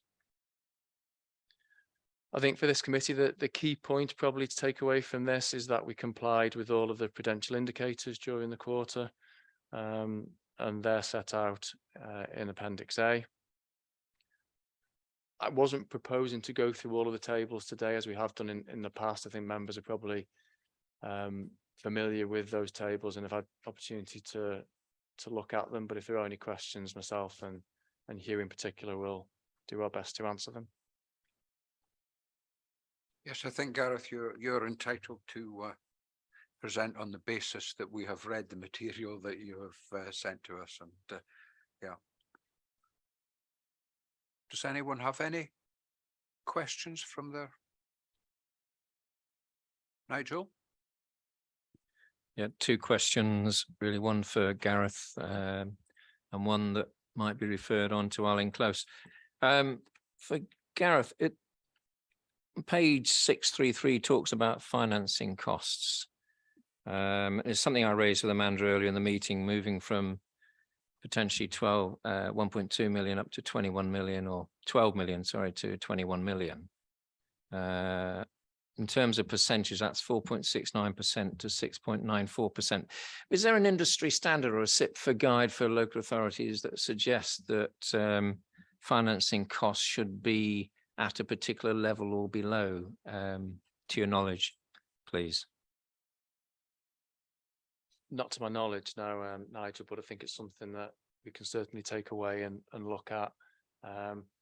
And even if there isn't anything out there, what we can do, because these are generally templated reports that a lot of authorities use, you'll be familiar with that, I'm sure. What we can do is compare to others and do our own little benchmarking exercise, if that makes sense. Yeah, through you, Chair, I think that'd be really a good move and perhaps some thought leadership for other authorities in this area, given the progress that we're making as a council. So I'd welcome if you're able to, in your very busy schedule, set some brain time with colleagues around that particular approach. Second question I had was in relation to the role of Arlene Close, Chair. We've had a series of Section 114 notices issued over time. Last week, Birmingham's came through. One of those Section 114 notices was in Thurrock, and Panorama undertook an investigative review of why Thurrock got itself into the difficulties that it did, which was largely rotated around the investment strategy adopted by the authority over a period of time. Now, Arlene Close were identified as advisors to Thurrock in that programme. And I wondered whether Arlene Close had an opportunity to contribute to that programme or respond to the issues identified in that programme, would be the first question I had. And the second question was whether there were any opportunities for learning in relation to the way that advice is given to Conwy Council in relation to the matter, because I sense, without putting words into Arlene Close's mouth, that one of the major difficulties in Thurrock was that the officer domination of debate and discussion and the their inability to engage effectively with the political leadership allowed decisions to be made at an officer level over which there was little scrutiny or control and management from a political level. And I would be interested to know how Arlene Close felt they were able or unable to supply comments about the investment strategy being pursued by Thurrock that could be heard at a political level. Because if there was a problem with the Arlene Close advice to Thurrock Council being blocked at officer level and only seen by officers, I would want to ensure within Conway that we had appropriate channels of communication. If Gareth decided to go totally bananas and not refer, or Hugh had one of those aberrations on the way to the changing room, whatever, and not refer the Arlene Close advice on in this much. So that's where I'm coming from. I see where you're coming from. Yes, yeah. And I'd be interested in Arlene Close's views on that, because it seems to me the section 114 largely arose in that case from a inappropriate approach to investment strategy around solar panels. Thank you, Chair. Amongst other things. Do you, Nigel? Gareth, do you? Yeah, no, it's something that we'll certainly pick up with our advisors. I did speak to them. Councillor Stephen raised some not similar concerns, but there were some concerns around the advice that we'd received from our advisors. When you look back now in terms of what's happened with inflation and interest rates, and I guess the question was, could we have been better advised, and could we have foreseen some of what has happened and acted accordingly? And in many ways it's kind of related to what we talked about earlier in the meeting. It is the benefit of hindsight, and what we're trying to do is manage. I think we have a low risk strategy at Conway in terms of how we manage our investments and borrowing. Would we prefer to have a little bit less short-term borrowing? I think I'll be honest and say yes. I think had we known what we know now, we would have probably tied in a couple of years ago when rates were really low into a bit more longer-term borrowing. But then at the time, you'd have been making a decision to pay a couple of % more in interest than you were then, so you'd have taken an immediate hit and without knowing what was going to happen. So it is difficult, and it's judgment calls. And I think like the Bank of England will meet this week, next week. There's an expectation that rates will go up again by 1/4 percentage point. I was interested looking at the last meeting, and bear in mind that these are probably some of the best economic minds in the country at the moment, and they voted 3 different ways. So they can't agree because there's different views and as to what might happen. So it is incredibly challenging. I think what we need to do is just make sure that we try and manage in the way that we need to manage in terms of the security is the key thing. In terms of we spread the risk, we make sure that we're not exposing the council to any risk of losing any capital. We have access to the money when we need it so that we can manage that cash flow position as it does change. And then obviously yield in terms of any investment balances that we do have is the latter of the 3 considerations in terms of seeing what interest we can get back on that. And generally, as we reported last time, we do pretty well on that, considering we've got a low risk strategy. Thank you, Gareth. Councillor Gareth. Can I just say, Gareth's team did organise, I can't remember, earlier in the year, an actual Zoom meeting or Teams meeting with Arlene Close, which personally I found really useful. One, you heard it from the horse's mouth, and you also had the opportunity to ask questions of the advisor. Yeah, and maybe with hindsight, it could be extended to members of the audit team or the audit committee as well. And it's done as a an annual thing, Gareth, because that I think would tackle a lot of the concerns that Nigel was bringing up, that we actually get to question and talk to Arlene Close ourselves. Yeah, no, it was the Governance and Audit Committee that had that training, but just hot off the press, we've been liaising with Sally in the past week or so to try and get, and Arlene Close, try and get something in diaries. And I think there's something potentially going to be coming out for the 21st of December. And the reason I've done it then, obviously I wasn't here last year, so I couldn't have done it any sooner than I did, but it will give members there might be some repetition of what was covered in April, to be honest, but it will be the picture has moved on, but it will give members the opportunity to have that overview from a Conway perspective, ask, and Arlene Close are very open, and they're more than happy to take comments and questions from members either in that session or at any time. So if there are things like are being flagged today that you're thinking actually they don't come to these meetings, but can we raise it? Absolutely, they're more than happy to respond to us on that. Well, I think the key thing is that happens before the strategy for the following year is brought before you and then recommended to council for approval, because it just fits in better rather than the horse having bolted and we've set the strategy, if you like. Yeah, I think that's a really, really good strategy to have, Gareth, and hope if that was happening in Thurrock, for example, it would have given the opportunity for the members to talk directly with the advisor and have their views.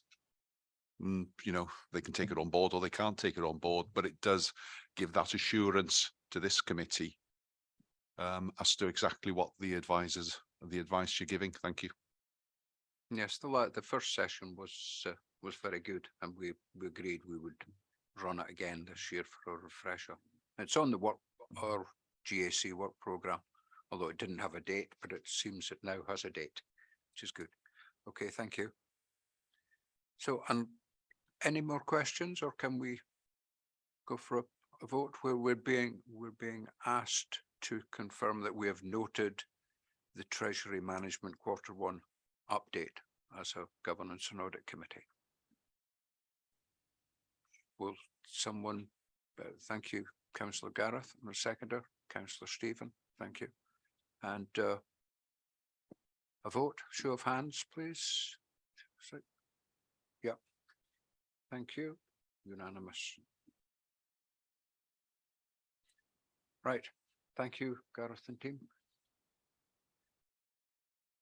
And now we're on the home stretch now. Item number 10 on our agenda, which is the report by the Head of Housing and Regulatory Services and the Strategic Director of Social Care on complaints and compliments. Okay, thank you. The report presents the Corporate Complaints and Compliments Annual Report for 22-23 and the Social Services Representations Complaints and Compliments Annual Report for 22-23. Complaints and compliments provide valuable information about how the council is performing and what our customers think about our services. We use this feedback to improve services. As you are aware, the reports used to come separately and on an ad hoc basis. To streamline the reporting process, ensure consistency in the complaint procedures, and provide assurance compliments and complaints are being handled effectively, corporate and social services complaints and compliments will now be reported together. Annual reports are produced which demonstrate the council's commitment to transparency and a positive approach to acknowledging, investigating, responding to and learning from complaints. As an aside, just to update you, corporate complaints and information governance following a restructure that was approved by Cabinet last week will now come under my service. The Governance and Audit Committee are asked to consider and note the content of the report in respect of its role to review and assess the authority's ability to handle complaints effectively and to make any recommendations. Peter Brown, the Head of Housing and Regulatory Services, is present to take any questions you may have in relation to corporate complaints, and Carol Walker, Section Manager, Integrated Adults and Community Services, and Simon Griffiths, team manager, quality standards and commissioning are both here to answer any specific questions to social services. Thank you. Can we open the floor now? Does anyone have any questions, points of clarification? Nigel? Yeah, just a quick one, Chair, to say I welcome the combined approach to complaints and if there are any other service areas floating around in the council ether that we could bring into one single report, the better. I recognise it may be difficult, but the more that we can achieve standardisation between complaint procedures and standardisation of documentation related to complaints procedures, the better. And in the meantime, I note the level of complaints to be at what I thought was quite a manageable level. Didn't cause me any personal cause for concern, and to that extent, compliments back to the service areas for managing to achieve that.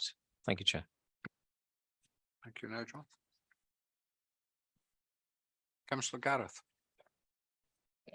Yeah, just on the bit that, yes, we use them for learning. Do we actually have a system to pick up, if you like, the softer complaints, the expressions of dissatisfaction? Where it's not a formal complaint, but some, it just picks up, again, it's a good way in my experience of picking up learnings and ways of improving things where people don't want to go through the formal complaints process, but yeah, they've just got some comments or some levels of dissatisfaction with the way things were handled. Yeah, it's quite timely that you mentioned that we're having a presentation next week at Managers Forum from the chap from the Complaint Standards Authority, a link to the Public Services Ombudsman. What they're trying to do actually is sounds kind of paradoxical really, but is kind of increase the numbers of complaints, because what they want to do is kind of drum into people that any expression of dissatisfaction should be recorded as a complaint in any event and should go through that process. So yes, as we get better and better at dealing with complaints, hopefully all those things should be fed into the statistics in any event. Yeah, because it helps in a way, doesn't it? It helps build a bigger picture rather than a negative thing. Thank you. Can I just clarify, Peter, is that what falls under the category of complaints concern, or is what Councillor Gareth is talking about something even softer than that? What I'm saying is that what we should be doing is any expression of dissatisfaction should be recorded as a complaint, as a corporate complaint. Okay. And I think that's where the Public Services Ombudsman are going, certainly in terms of corporate complaints, not to deal with sort of have lesser complaints and more. A complaint is a complaint, and we should deal with them consistently. Okay. Thank you. Any other questions, or were the reports clear to everyone? Could I just comment on how we deal with concerns in social care? Yes. It's constant feedback between the teams where maybe the concern is regarding and the complaints officers. So it would be that discussion with the managers of the teams and feedback in their team meetings. And also from time to time, we like to deliver complaint sessions especially to new staff and to social workers, and just how are we dealing with them, how are we performing. And as you say, it's that constant learning from the lower level complaints that's really quite important. It's actually having the system to be able to log them and categorize them and see the themes of them and see, is it justified? Is it something we can do something about? Is there a cost benefit and all the other bits and pieces? But it's having those systems to be able to log it and get useful data out of it. Thanks. Councillor Penny. Thanks, Chair. If I could just come in as the cabinet portfolio holder. About 4 years ago, we looked at complaints and concerns and how we could log these and what we were doing at signposting. So we established in social care stage 1 and stage 2 and stage 3. Stage 1, you'd signpost. Stage 2, it was taken to further, and then stage 3, it was taken to ombudsman. However, that stage process changed 12 months ago, where you just have stage 1 and stage 2. So we had a meeting with all the service managers, and they were going to look at soft touch. If it wasn't a complaint or compliment, how could we log that before signposting? And I think we're all trying to negotiate a way around that we can actually do that, that's going to produce qualitative and quantitative data before it got to signposting. It was going to be quite tricky, but I know the social care teams are working on that at this precise moment in time, Chair. Thank you very much, Councillor Penny.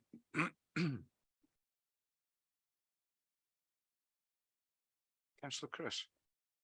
Thank you. Thank you for letting me speak.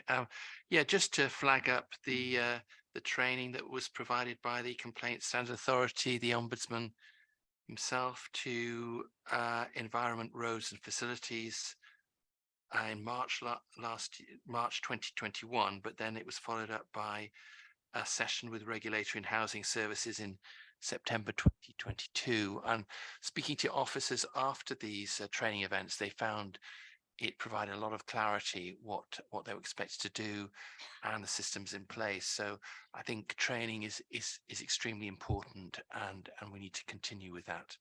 So just to mention that, Chair. Thank you.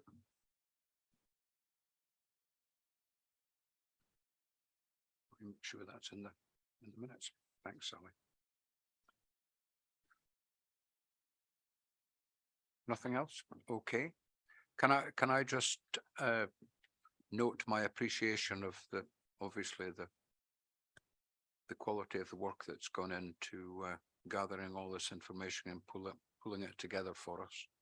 It's very clear, and as I think it was Nigel said, it's great to have all the reports coming together at the same time.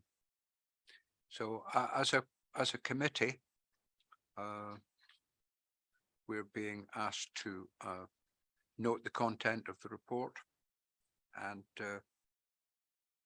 assess and support the authority's ability to handle complaints effectively. And if we had any recommendations, then to make them. So do I have a proposer? Thank you, Phil. Chair. Thank you, Councillor Angie. And a show of hands in support of these reports. Yeah, unanimous. So thank you very much. And we can now move on to our final agenda item, item 11, verbal update from Peter on data protection. Yes, thank you, Chair. Members will know that in the summer, I circulated a brief email to members of this committee following some queries really about how many of the actions in the data protection audit action plan were outstanding. And in that email, I just briefly described some of the pressures within that small department by way of explanation really and information. Since then, I have managed to identify some money. So we've actually got some agency admin assisting the information governance manager at the moment. So hopefully that's going to help matters. We have been out trying to recruit into the other vacant post, but had no takers. So we're going out again on that just to see if that can bear any fruit. So that mitigation work is going on to try and help matters. With regard to the action plan, notwithstanding the pressures which still exist, the information governance manager has been working through that action plan, and I think there are about 21 recommendations. Half of those now have been completed, so they are being worked through. The rest of the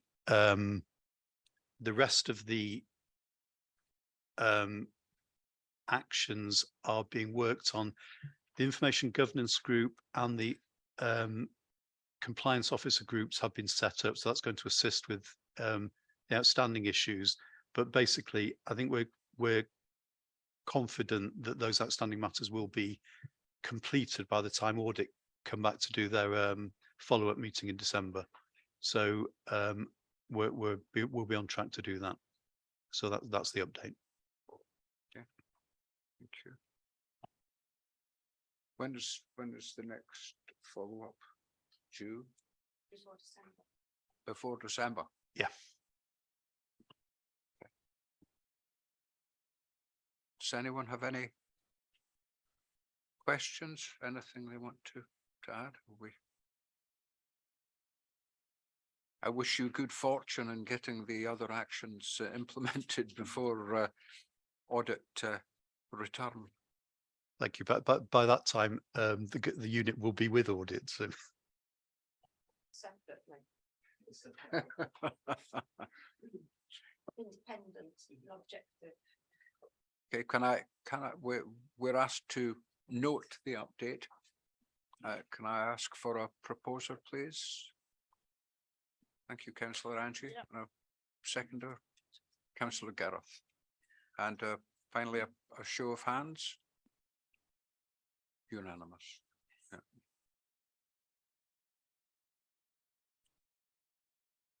Okay, well, thank you all very much for your resilience and questions and participation. Hopefully November's meeting will not be quite so long, although it's shaping up to be quite interesting as well. So till then, take care and speak to you soon. Thank you.